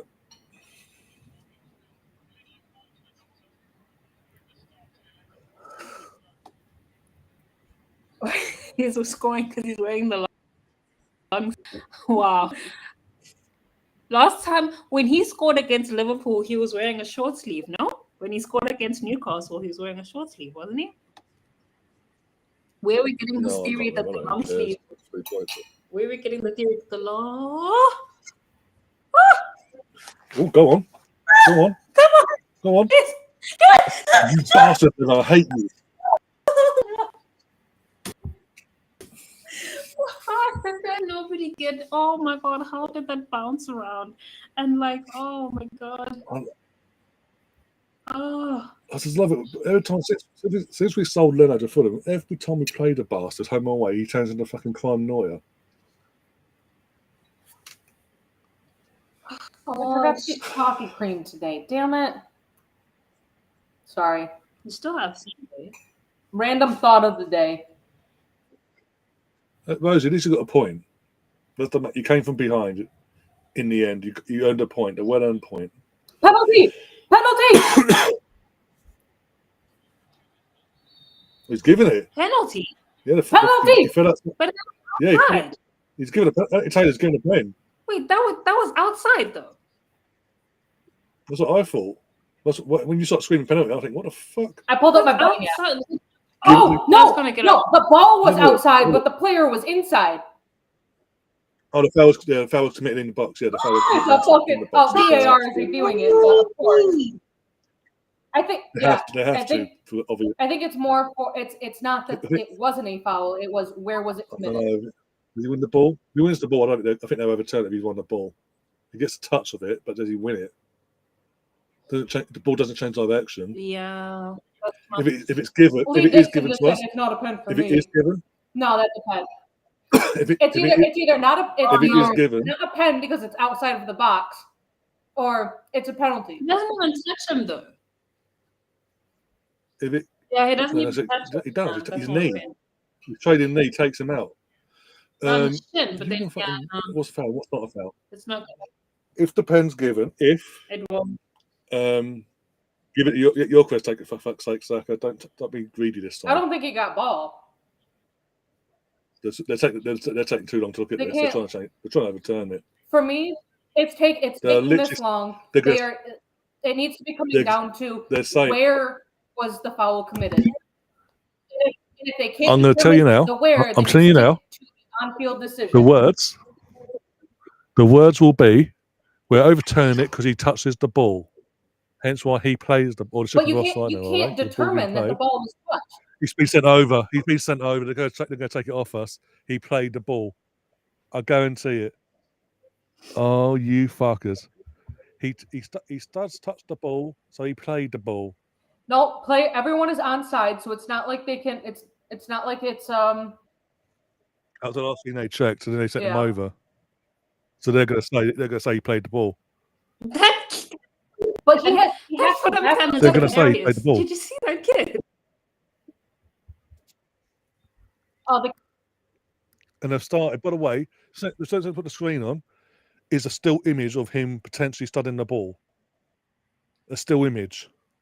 See, they need to zoom in they needed to stay at that wide angle to see was the ball touched, because from the angle in which you can see number 22 clearly on the back of the jersey, you can't determine that the ball was touched there, because the ball is staying in the same trajectory that it was that when Saka touched it.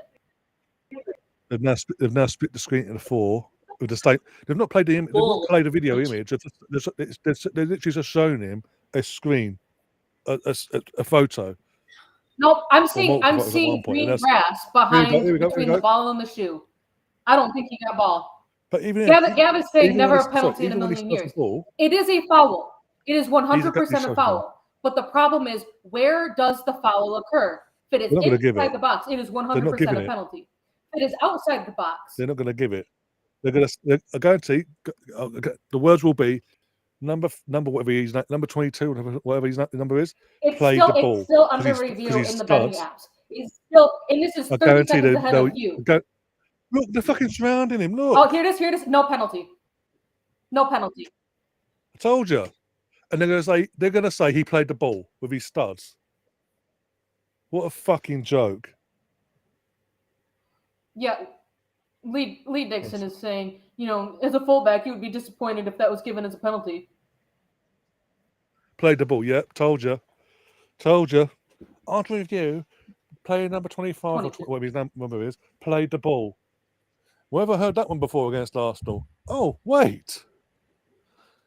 To me, Yeah, every other game you're going to see he doesn't even touch the ball. And that angle just shown he doesn't even touch it. There's angles where it looks like he has. The first angle there. yeah, for me, I feel like Fucking he touched it, bastards. but in some cases he doesn't. But again, if it's But non-conclusive, he may have touched the ball, but it wasn't It's a not clear play and on obvious the then. ball. He was playing the tackle. He was not playing the ball. But also, He was trying the to whole play the point of these ball. checks are clear and obvious mistakes. Clear and obvious mistakes. No, he was trying to play the ball. Yeah, if it is taking this long to determine what was going on, then it needed to stay to the on-field decision, which was a penalty. Yeah. And I will say that if this was Liverpool versus Manchester United, I would be saying the same exact thing. If you are taking more than 2 minutes to determine if this was a foul or not, then you need to be sticking to the on-field decision. I think that was a 5-minute check. Right. I'll be back in 2 seconds, guys. Or 2 minutes, you know what I mean? Yeah. I think when VAR is taking this long so VAR took 3 minutes, 3 or 4 minutes before Anthony Taylor even went over to the screen. It was the same thing with Jared Gillett earlier today in the Palace Bournemouth game. If VAR is taking that long to do their review, then it is not clear and obvious, and you need to be sticking to what was called on the field. Now, the Bournemouth one, that was a potential red card. It was called on the field as a yellow. VAR, a game was stopped for VAR to review for 3 or 4 minutes. Same thing that just happened here. VAR stopped play for 3 or 4 minutes to do their reviews and their checks.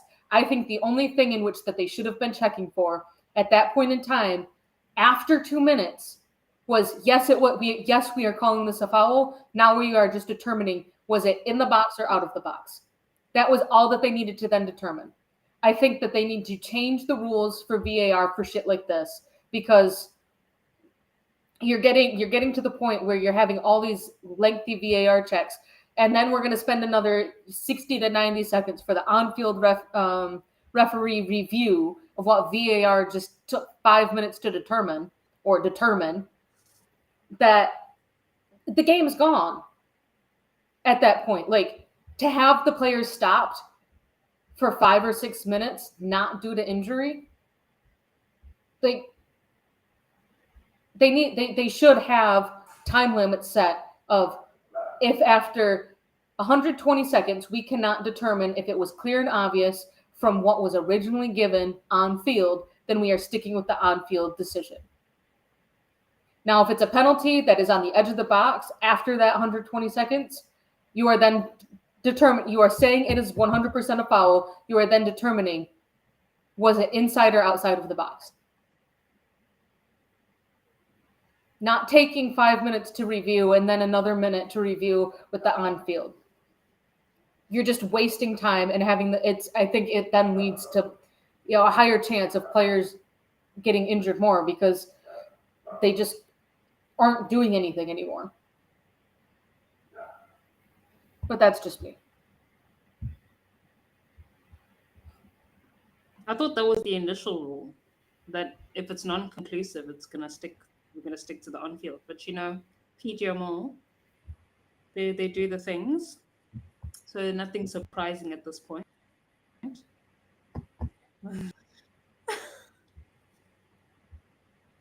Bayern is still 1-0.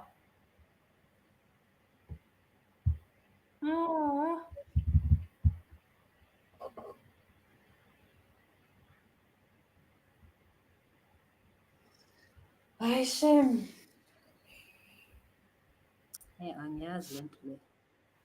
I'm just now looking at some of these comments. The point of VAR is not to make the calls for the clear and obvious errors that they need to be correcting. That, to me, that entire review process for was it a foul or not, was the ball touched, it was not clear and obvious at all. So you stick to on-field review. I think it takes less than 2 minutes to determine whether it was a clear and obvious error. And that after that point in time, they should have just been checking where was the foul committed. It was the same thing I was thinking in the Palace-Bournemouth game. The on-field decision was a yellow card. VAR said, check for possible red. Play was stopped for... Timber, what are you doing? Oh my God. It was not clear and obvious. And you know what? Jared Gillett went to the monitor, came back with, I'm sticking to my guns. It was a yellow. When it comes to Taylor getting it wrong, it was a 50-50. We still don't know if not. And people keep saying the trajectory of the ball didn't. If we as the fans don't know that he touched the ball and we are seeing these same exact images that Anthony Taylor is seeing, and we are saying, well, it's 50-50 whether a single stud grazed part of the ball. That's why I'm not clear and obvious that he touched the ball. That's why I'm agreeing with you. I'm not disagreeing. I'm agreeing with you. I'm saying it's 50-50. So it's in the sense that it's Anthony Taylor. Like in this case, you can't because Misfit said Taylor got it wrong. But the thing is, it's not his fault. His call in real time was penalty. They made him doubt himself without having piece of proof that it could have been either way. So he had to make a 50-50 call. VAR does that all the time. Yeah, but they're making the on-field referees question their decisions. Yeah, but then again, that today, that what are we in? Match week 8. Maybe if we were the home side, it is match week 8, and it is the first time that we are seeing the on-field referees stick to their guns and say, "I called the correct decision on the field," and that was in the Palace. No, but either way, that's Palace and Bournemouth. But in a situation with Arsenal and a big club, whatever, I think maybe they have an unspoken rule that you give 50-50 in favor of the home team. Please stop. Please. Oh my God, ref. Thank you. I think they have an unspoken rule that they give 50-50s to the benefit of the home team. What shouldn't be that? Yeah, but that's what I'm saying. They would never say that outright, but I'm assuming the thing is that when Arsenal is the home team against any other team, so Arsenal is at home, defender commits that foul, and they get their stud on the ball, on-field decision is a penalty, you get 5-6 minutes of VAR and on-field review, they would still give it as a penalty. Because they could not have evidence that he touched the ball. I don't have any examples. I don't have any examples of this. This ref. I'm sorry. We had it last game. In the last game before the international break, we had Gyökeres getting completely taken out, but because the goalkeeper played the ball. No, but we weren't at home. We weren't at home. He was playing. We weren't at home though. But we weren't home. That's the thing. It shouldn't matter whether it's the home team or the away team. No, that's what I'm saying. It's probably an unspoken rule that you give 50-50s to the advantage of the home side.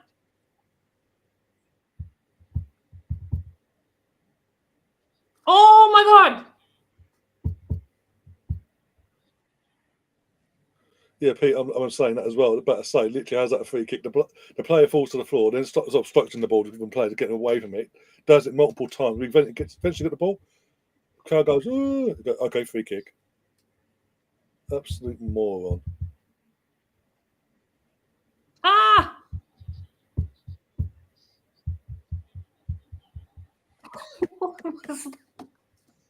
What was that? Oh, I mean, based on recent events. That was sinful. Yeah, Steve, based on recent events with a certain ex-referee in terms of before the more recent events come to fruition. When I say recent events, I mean like in the last year when the person got sacked for multiple reasons, i.e. drug taking and all that. Wouldn't surprise me. Maybe, Lord. He can't be the only one. We still don't get calls when we're at home, though. That's what I was about to say. Like that whole thing that goes out the window. Because even if this was Arsenal at home hosting Fulham, they still would have called it in Fulham's favor. Well, what was it? Last season, the season before, we played Man United. We won the game. We won 3-1 in the end. 1-1. Start the second half. Havertz goes down. Oh.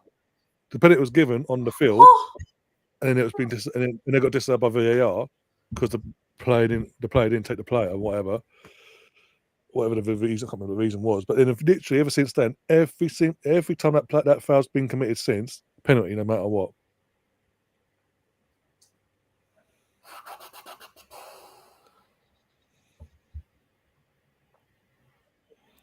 Yes, the ex-referee we will not mention for obvious reasons. He can, if he was off his face with booze and drugs, he ain't the only one. Arsenal just That's all tweeted I'm out. Go on, Victor. Oh, Trossard Victor. Martinelli. Second substitution, Trossard off Martinelli. Hooked off. Oh, Okay, I feel that bit of pace. interesting. Oh my gosh. Oh, Vic, man, listen. Depends what you deem as interesting. We keep defending him, man, but he doesn't help us. He really doesn't. When he gets these opportunities like this, he doesn't help us. Hi, Tom. Oh, Tom's just been waiting to come in and say that, haven't you, today? Hi. Oh, I hope you're getting better. There it is. No, that's on the Woody, by the way, so far. Maybe he was at the game, I don't know. For Chelsea, I mean. Please just get another goal so we can just... Oh my gosh. Oh, Nick put in the group chat with a freeze frame. Before the ball was touched by the Fulham player, there was knee-on-knee contact. Yep. But it's amazing how I called what the excuse would be for them not to give it. I called it. Player so-and-so played the ball, so not a foul. I got it He wrong. still plays. Talking of rugby, here comes the biggest rugby player in football. Traore. That dude is He's still built. I don't have to say the name, you know. I would never. As Rob Holding would once call him, he's built a brick shit house. Wait, who's saying?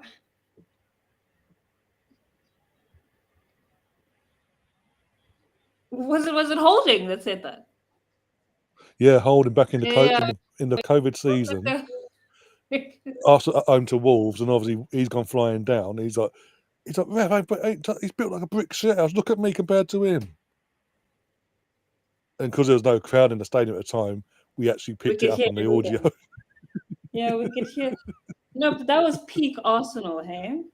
I can't believe we actually even won a trophy that season because that was just abysmal. That was the season where my dad loved to rattle me and tell me, oh my gosh, how can you support this team? Look what they're doing. Look at what they're doing. And I look back and I think, damn, we went from that to this. Yo, I need to count my blessings, you know? Oh, we've been through the fucking mill. Don't trust me on that one. As a fan base, we've been put through the mill for a good decade plus. Oh, go on, Timber, go on, Timber, go on, bring it down, bring it. Anytime I do, fucking hell, Timber. Oh, you jammy ball. It's close to handball, though. Oh! Rosie, are you behind or is it What the- another one? Is Rosie behind or ahead? I just Rosie will opened say up my this, betting it'll be app. like, They're oh, saying Fulham ball safe. No, I don't think they'll give that. No, No, that hit his hip, I hit don't his think that- hand. no. Well, either way, his bare arm is too They close to might his have- body, so it's not like he's They might gone have towards briefly it. checked it. But also, Yeah, I'll check it on my screen, but it'll be a moving we're on. gonna see So It hits his hip If they first. if they give this after early, Oh yeah, no. there's no VAR way. check Oh for no! you, done. Oh, No foul! No, penalties. I thought no, because it did check on foul. Fucking Yorkers held down by the fucking throat, basically, around his neck. Rosie's ahead by about a minute. Thanks, Rosie.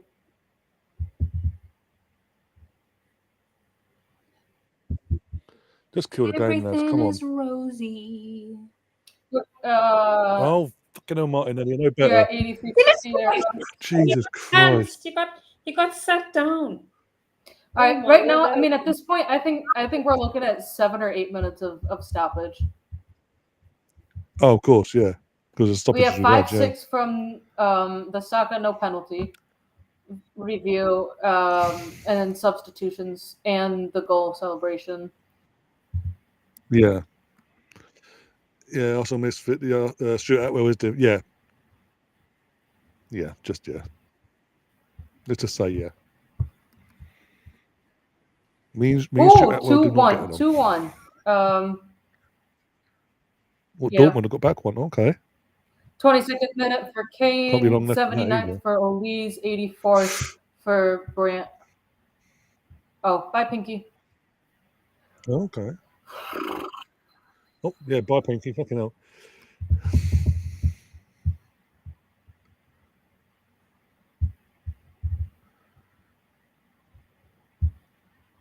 Goal kick. Come on. Oh, for the love of days.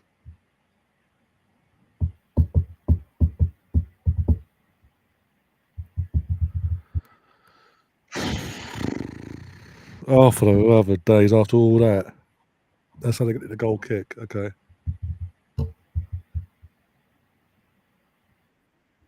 Who's Villarreal playing?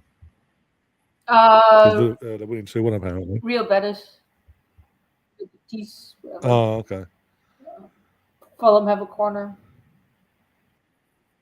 Oh, for fuck's sake. I'm looking at the chat. That's all I'm saying. I'm looking at the chat in yourself.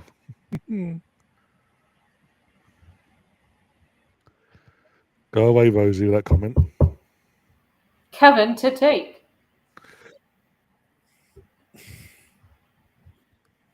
To play, that's sort of a giveaway penalty, number 22.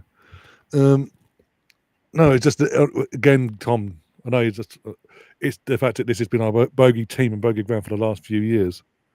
And it's the nerve of tension. We want to get out of here with 3 points and have that 4-point cushion going into tomorrow's game.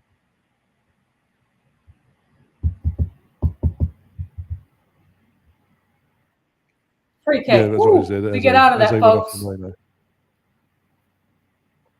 We end up getting a free kick. I'm So just happy to get the 3. I know I went for a 4-0 prediction, but 3 points is 3 points. I'll take it, even if it is a 1-0. I'll score 1-0 to the Arsenal. I'll take it. Yeah, he could not give that fucking hell. This is what I don't get. They complain, but you literally, in broad daylight, shoved him to the floor.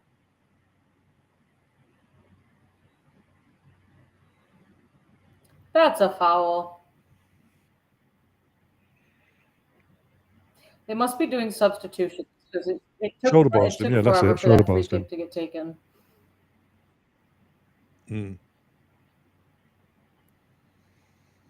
Would really love a second goal. Just to really hammer it home.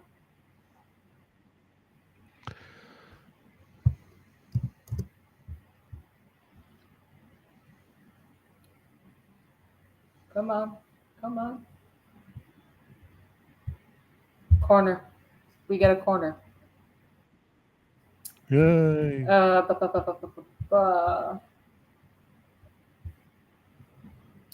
We've gotten 14 shots, 3 on target. Ugh, that's gross. They've gotten 8 and 0. We've gotten 7 corners, 8 now.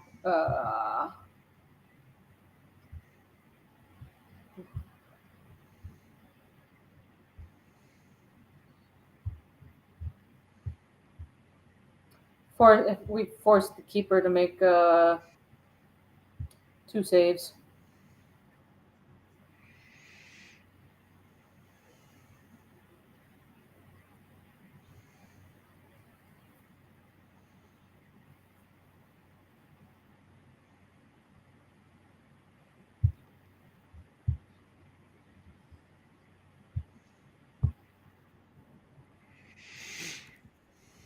Ball in.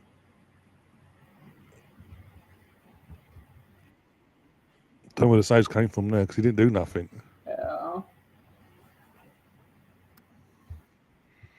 Yeah. He was there a while ago. BX was. He has been in here tonight.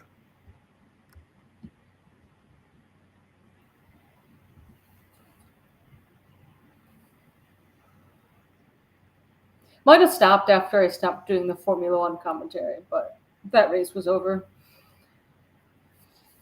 Pretty much started under a safety car and finished under a safety car with, yeah, that's about it. 5 DNFs.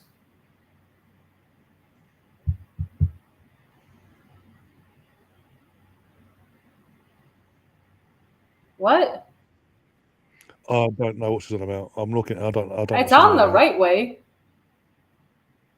Is it because of like the mirrored effect and you're just seeing shit backwards? Like,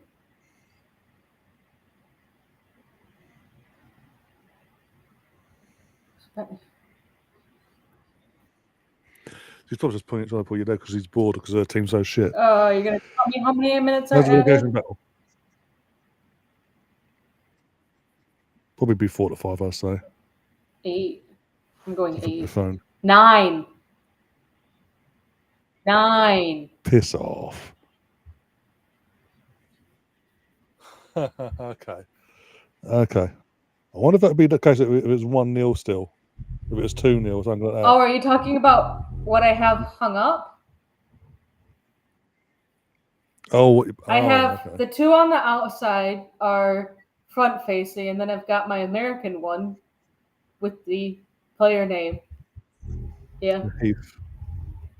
That one's Russo, Tobin Heath, and then Leah Williamson.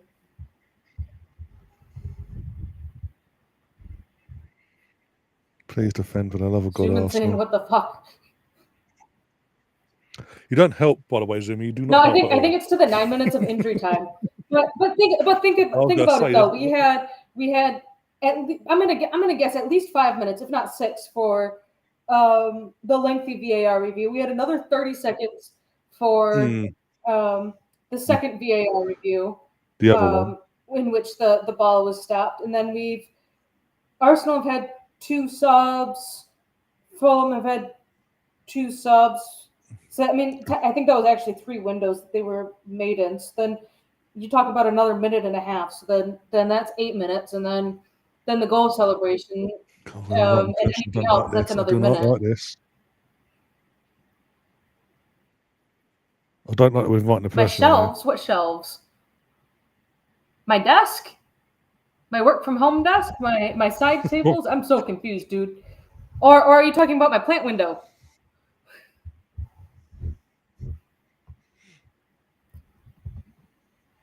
This is Sylvester. He's a silver spoon plant, so his name is Sylvester Silverspoon.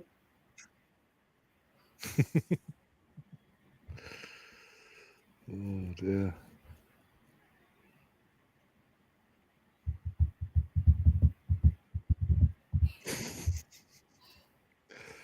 He's winding up now. Well, is that of interest? And they don't take the piss, by the way. Who have you got next in the league next weekend?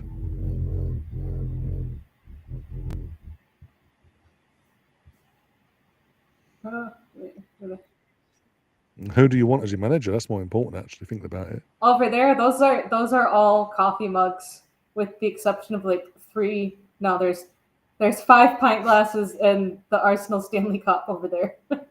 Otherwise, I have like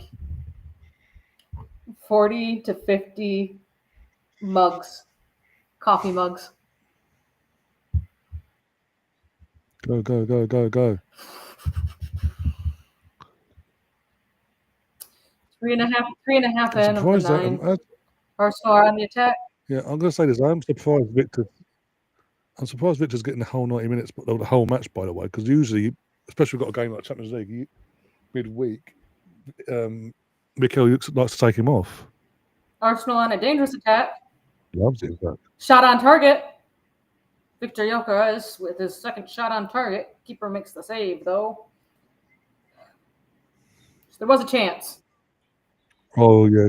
Good shot as well. Yeah, good chance there. Is that a corner? Oh, Martinelli somehow gets the ball, shot on target. Another keeper save. Yeah. The rebound, yeah. Yeah, another keeper save. But it seems like a little bit of a. Oh wait! Oh! But a corner kick. Ball's in kind of quick. 4.5. 4.5 left, folks.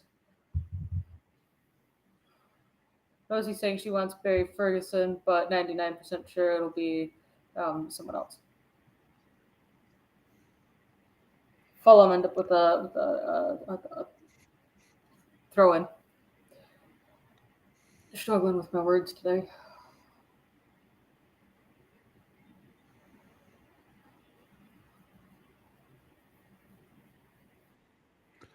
Zuby again. Jim giving Zuby some praise in the chat. And yeah, there's a reason why back in January when the news Sammy Mockbell. Don't say that yet, Gav. There's still 4 minutes left. That we're getting Zuby Mendy.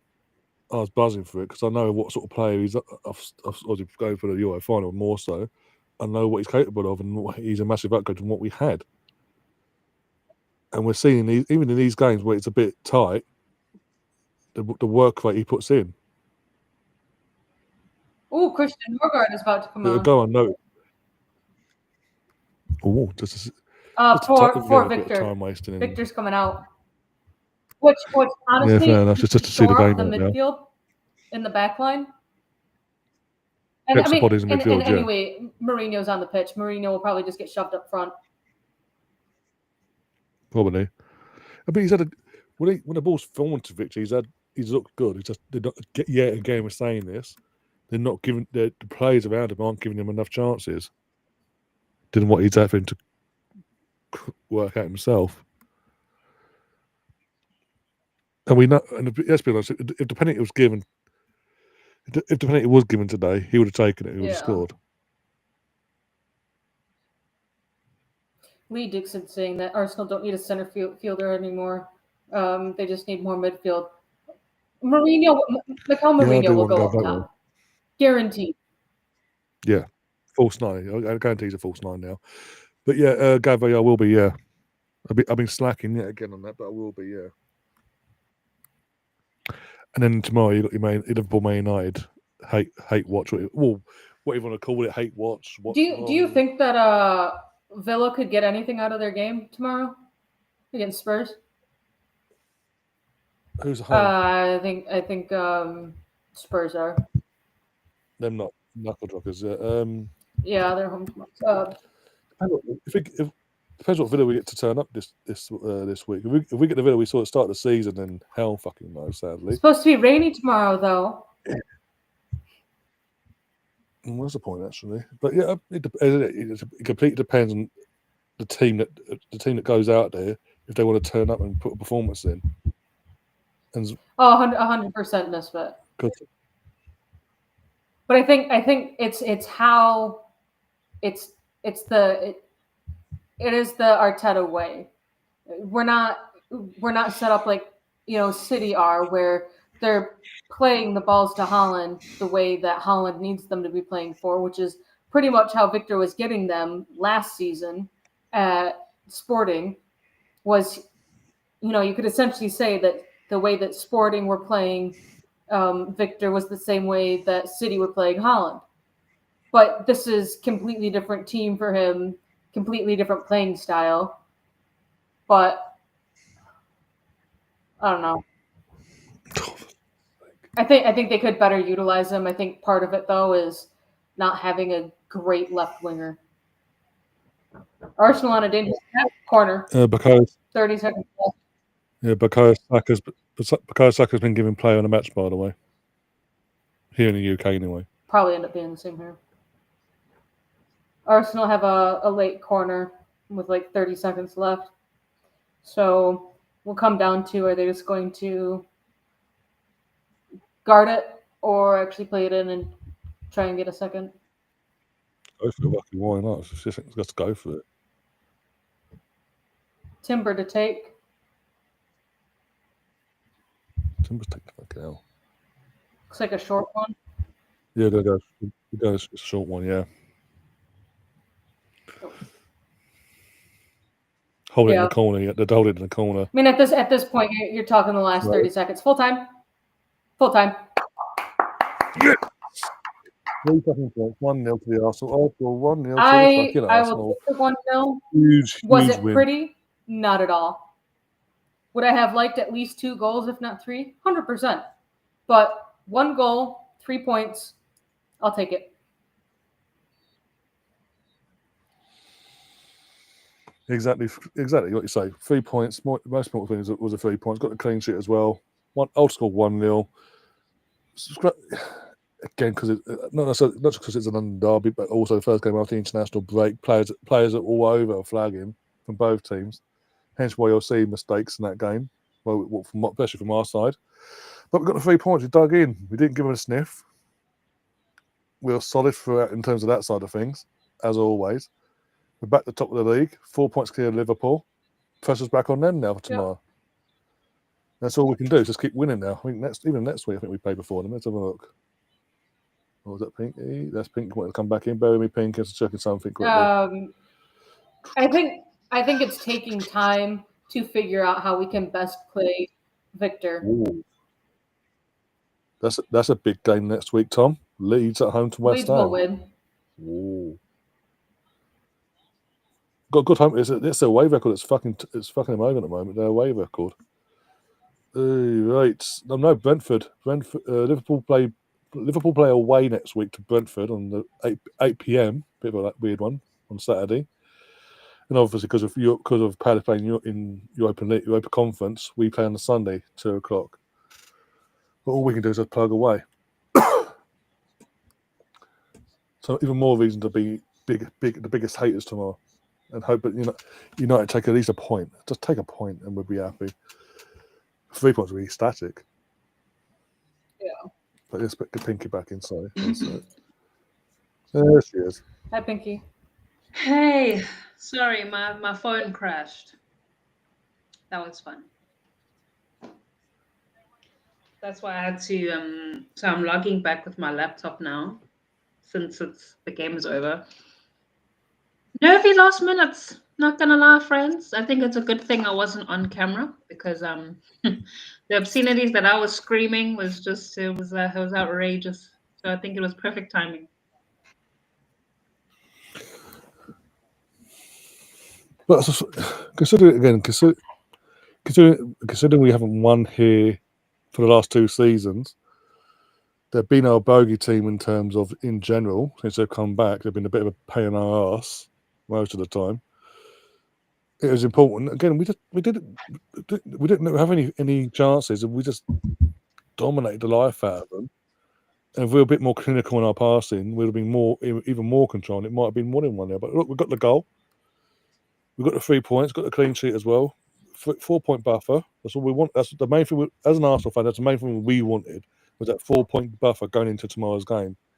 Especially now knowing that obviously after tomorrow, Liverpool then play on the Saturday and we play on the Sunday. So there's a chance that they were to win both. They'd go at this point now 2 points ahead before we play again on the Sunday. So, well, as I say, big 4 points, 4-point cushion.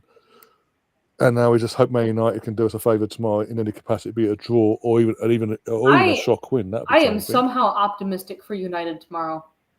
Don't ask me why, but yeah, people said that as well. I think it's going to be. A few people said that. I think a lot better of a game than.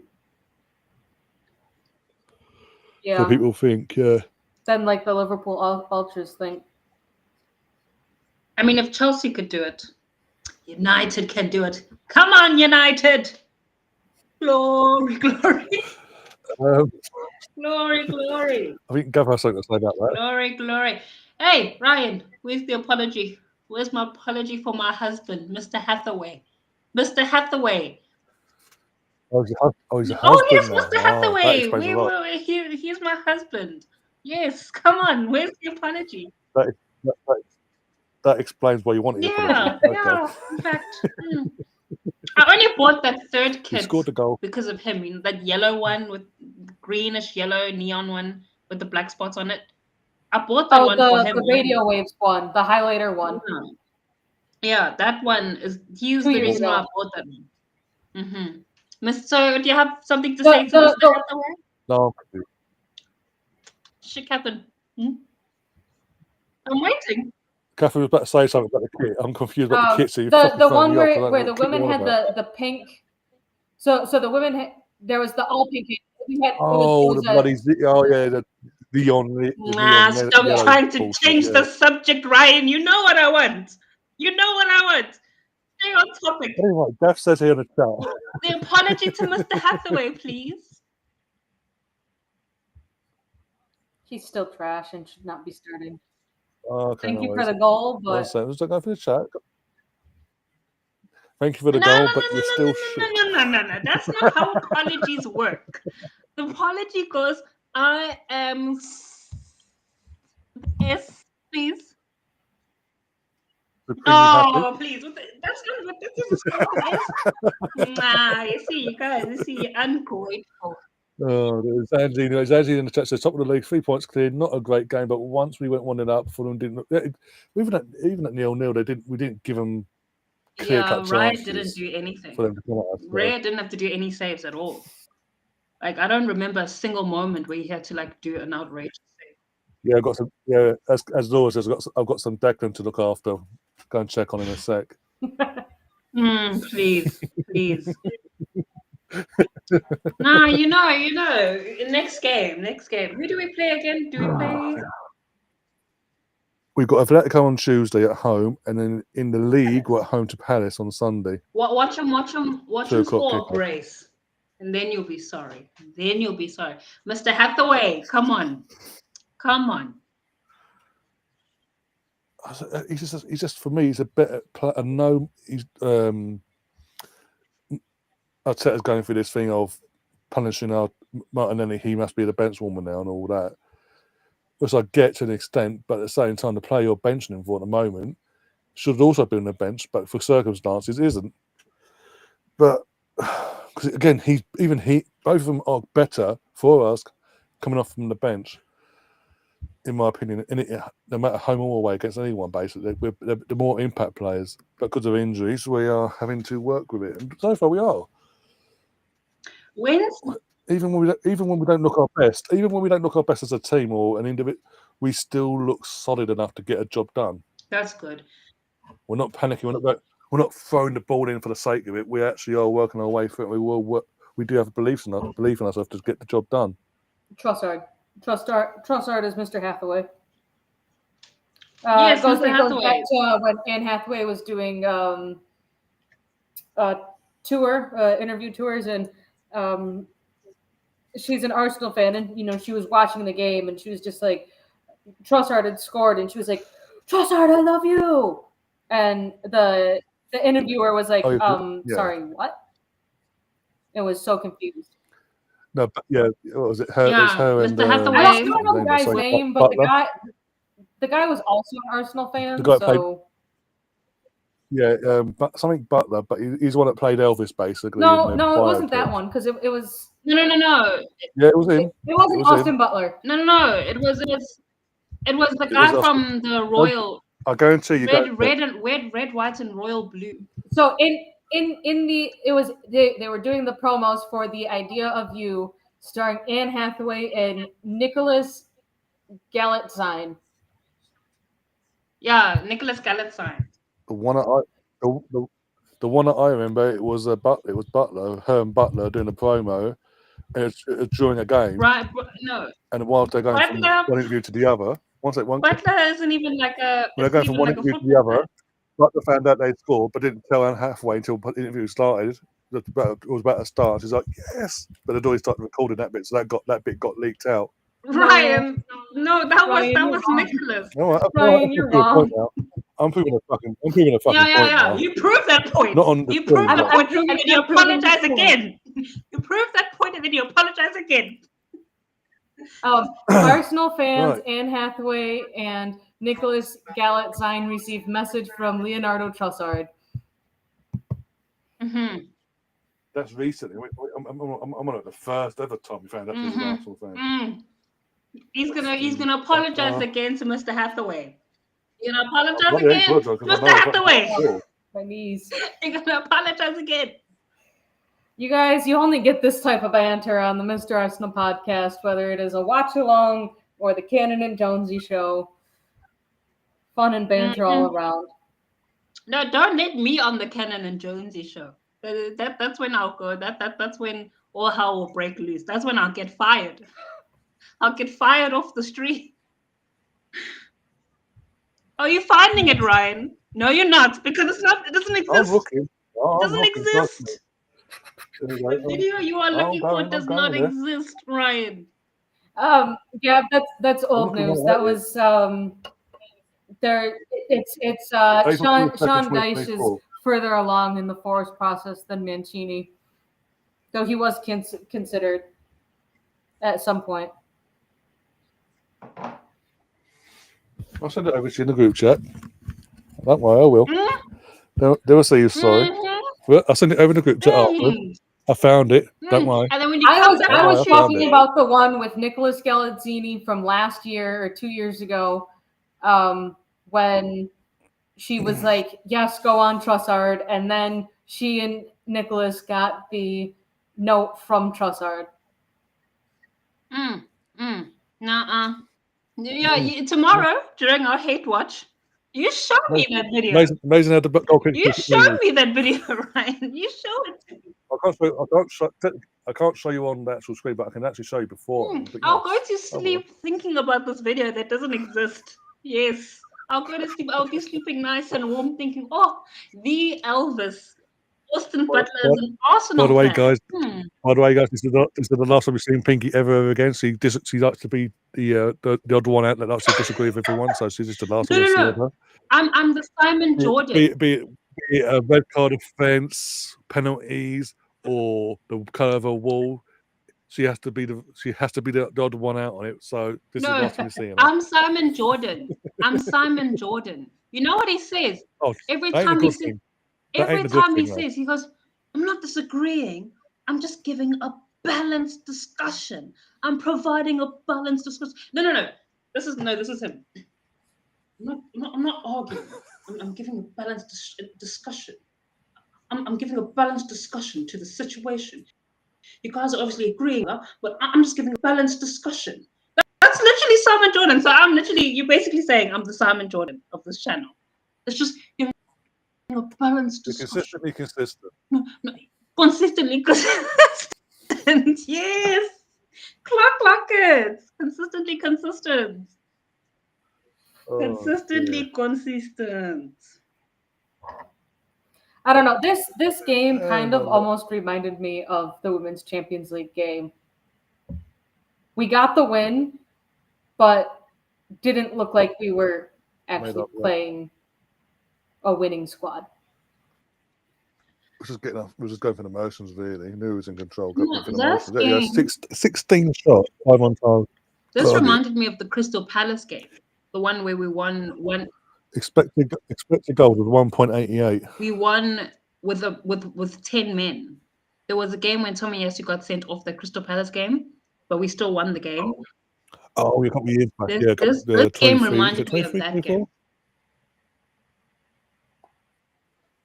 Just got, getting that on London Derby away from home. Yeah. What's the Was story of that Roy him? Hodgson? I think it was Roy Hodgson. What's that? Sorry? No, I didn't hear What you on cut about? off. What's the story of what? Hmm? No, I'm saying Yeah, a couple of years. I'm trying to remember who was the manager for that game. Yeah, like But it was early on in the season. It was like a third or fourth game of the season. with Tomiyasu. What's the story of him? He went to He's gone. Japan, the Japanese league, I think. Yeah. No, but wasn't it a During the loan? summer. No, gone. Terminated his contract. Oh damn! I had no idea. Basically, he wanted to move to, because obviously he knew coming back he wouldn't be guaranteed minutes. And he was meant to come back during the pre-season to get his fitness back up, but he had a setback again. But he still wanted to move, and the only way that could happen because of his injury setback was us to terminate his contract. And I think this would be the final season of his contract, so we came to an agreement to terminate At it, the beginning of this season? so he could actually go to his new club now during the summer, before the season started. Yeah, Was there a farewell video? they did a big thing about it. I don't remember now. I don't think there's a video, but there was a post about it. They did a couple of posts about it and all that. How did I miss that? It was more so that because he obviously, the only way he could get the move now would become a free agent while still injured. Otherwise, you'd have had to wait till January. And obviously, being a World Cup year, if Japan qualify, which they probably have already by now, or about to, if he's not playing the minutes, he's not guaranteed to get that plane to the US, Canada, Mexico World Cup. So they come to an agreement. He's gone. Good luck to him. You know, and let's be honest, even if he's available, let's be honest, he'd be warming the bench. He wouldn't be getting a minute. So I'm not disheartened about he'll probably get pennies from I anyway. just remembered. It reminds me of the Lena Hurtig situation. Like, there was a period in time where I forgot that she was still playing for us. Remember before she left? I genuinely thought she wasn't playing for us anymore. Like, I completely, because she literally vanished from thin air. I had no idea that she was still. Yeah, no, I think there was a lot going on in the background with what was going on with Lena. Yeah, what's it? She says her and her partner have another child, don't they? As well in that last season. Yeah, see, but what was interesting as well is that she wasn't playing for us and like not even making the bench, and then like all of a sudden she was getting called up to the national team. So yeah, maybe not for every window, but essentially having gone an entire Arsenal season and then without playing, and then she's part of the World Cup squad. She's part of the Euro squad, was she?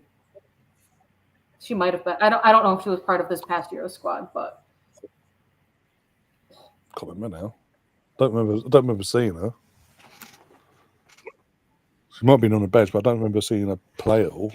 Genuinely can't remember. Ryan, the judges have spoken. What's Alex talking about? No idea. If anyone's looked at the BBC website, they now give percent details on teams walking, jogging, sprints, distance covered. We covered 3.8% more than KM. We covered 3.8% more kilometers than Fulham. More kilometers than Fulham did. Whoop-de fucking do. She was what, Laura? So lost. I'm literally reading it on the screen as I put it on the screen, reading it instead of reading it in the actual chat. She was apparently, Lil says she was in the squad. She was. Yeah. On that note, I'm going to get myself out of here. I'm going to get ourselves out of here. I'll be back in a couple of hours for the next day and all that. Look, I'm assuming you guys will be back for tomorrow for the hate watch of Liverpool. Come on, you fucking devil bastards. Glory, please. Glory, man, you die. I wouldn't go that far, but still, this is the last time you've seen Pinky. So. And the rest go. The fact that you know that. Glory. And are singing it.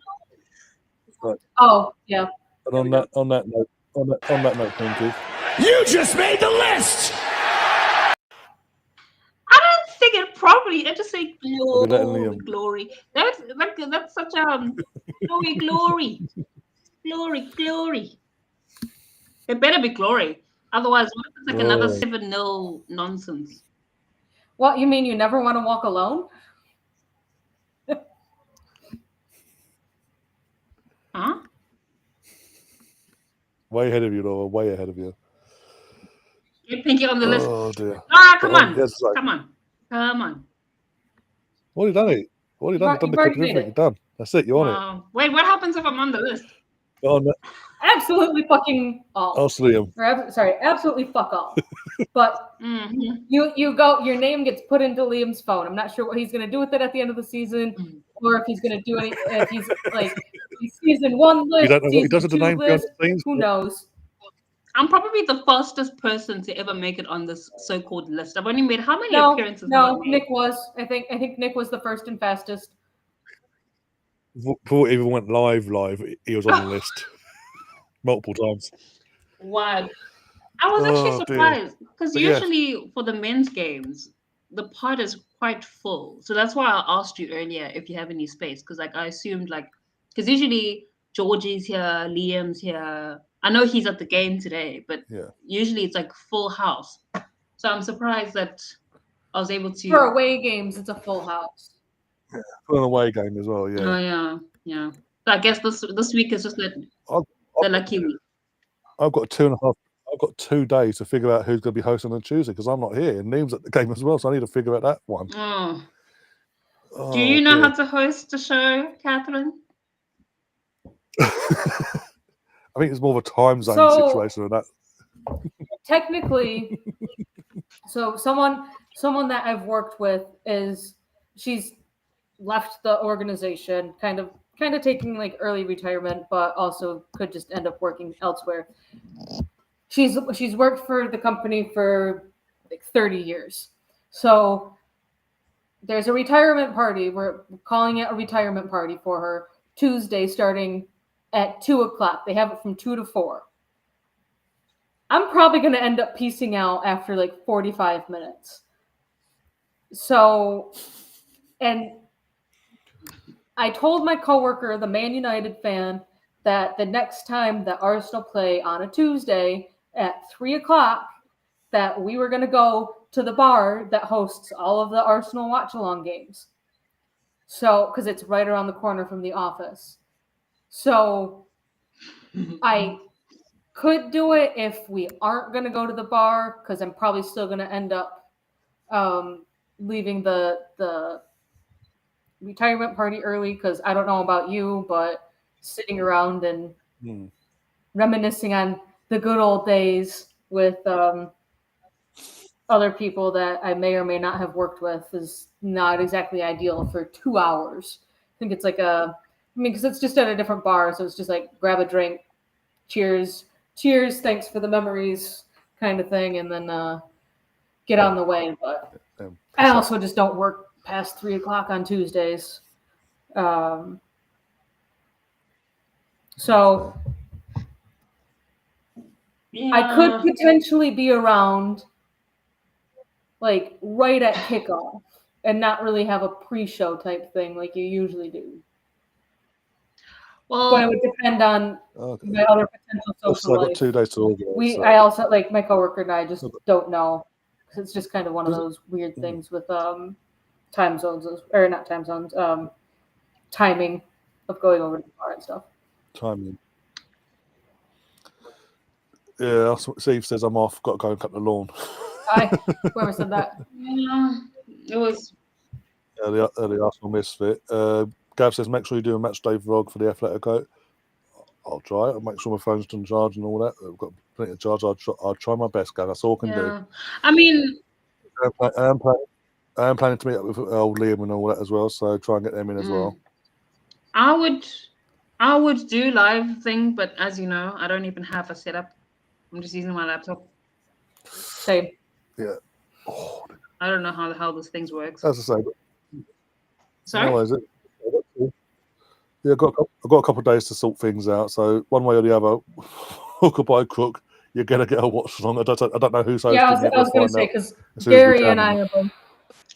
Game kicks off at 3 p.m. Yeah. And then everyone else, it seems, is going to be at the game. Yeah. Mm. All right. On that note, as I say, I'm off. I'll be back in a couple of hours for the match of the day stuff and all. Well, we watching this Chelsea getting big hands sacked again, and all that jazz. All the games, probably the first game probably on will be the Palace game because it's probably the one that's got the most drama in it. Let's be honest, that the game there's a lot of goals today, but that's the most drama, so that should be on first. But we'll see what BBC are like. And then tomorrow, obviously, trying to think now, 4:30 kickoff for the Liverpool Man United. So what? 15 minutes before kickoff, we'll go live. See if Bloom's able to get his ass on if he's fragile enough to carry on through and just go with emotions, or he's going to have the biggest hangover in the world, one of the two. And anyone else wants to join, obviously the links will be sent out to you. Just let me know. Other than that, that'll be that. Might even do a late night show tomorrow night. See how I'm feeling.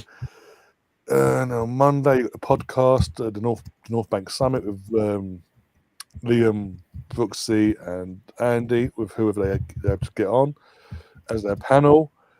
Then, as a Tuesday, Champions League night, someone will be hosting that Watchalong, one way or the other. Hooker by Cook, we'll get that sorted for you.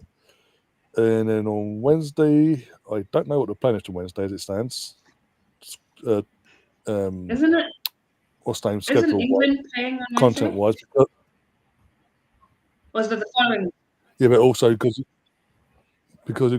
it's also because with Jones, because I know he's got stuff going on this week. I don't know if he's doing his wrestling show this week or not. It usually falls on a Wednesday.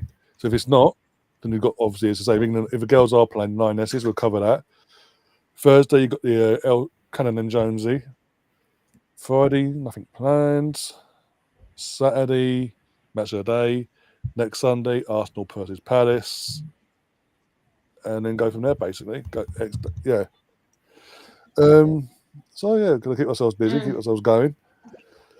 So if you haven't already, do subscribe, do smash the like button and all that on this channel and over on Liam's channel, Arsenal Fans Forever, I think it's called. It's all modelled up now, so many fucking channels and pumping nowadays. So apologies to Liam for this one. Yeah, if you want to follow us as well on the social medias, Mr. Arsenal Podcast, El Smuggo, Jonesy, George, and all that. Find us. Yeah. Oh, it's a cafe. I'm just here for the watch-alongs, folks. You don't get me outside of the watch-alongs. And the podcast, you get the podcast as well. I'll pop in the chat, but you aren't getting a whole different YouTube channel for me, folks. She's strictly right on here. I've got content if you want to check it out as well. I mean, shameless advertising here, but I mean, hey, I am gonna release the fan reaction to the Benfica game. It just takes forever to edit. I didn't realize how hard editing was until I started doing this. Like, it's hard. Oh, it's not easy. It's a pain in the ass. You got to get the clips, then get it all together, mux it all up, get it all. I uploaded the Man United Atletico one, and I uploaded the reactions to the red card as well. So I think I'm not the only one that disagrees with you guys. That's why you're so No. It wasn't Man United fans though. There were also Chelsea and Man City fans that said the exact same thing. Check out the video. You'll see a Man City fan, a Chelsea fan, and a Spurs fan also. 2 Chelsea fans, a Man City fan, and a Spurs fan was like, how is that a red? So this is what happens when you're not. All I'm saying is initially I thought, why was that a red? But then as I was seeing more and more angles and more details on it, I'm like, how is that only a yellow to begin with? So what happened to on-field decision, Catherine? And it took, how long did it take for them to make that VAR decision? It took them like what, 3 minutes? Yeah. Uh-huh. What happened to the It's a very different thing in the women's game. Decision? So it's a completely new system, essentially, for all of these referees in the Champions League. The women's side. On the women's side. Mm-hmm. But we don't have that bullshit that we had in today's games at all.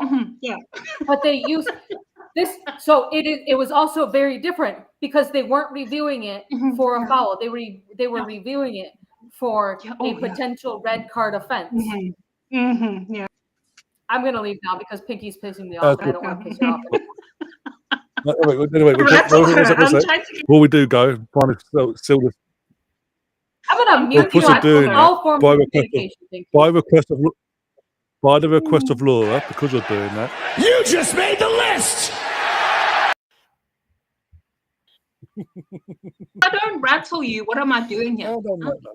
If I don't rattle you, then what am I doing here? What's my purpose in this life? One sec. What's that next foot in the group chat? Oh, I'm they already sorry. mentioned Oh my gosh, I'm so feel bad now. I'm sorry. I'm your friend, Catherine. I'm your. That's ours. I'm sorry. No worries. Right, let's get out of here, guys, before anyone else Catherine pisses anyone else off. I'll see you on WhatsApp. We're gonna get out of here. We'll see you tomorrow, guys. The biggest hate watch you'll ever see. Pink, as I say, this is the last one we're going to see Pinky. So wave to Pinky. Say goodbye to Pinky. I'll be back. Until then, next time, guys. As always, I will be back.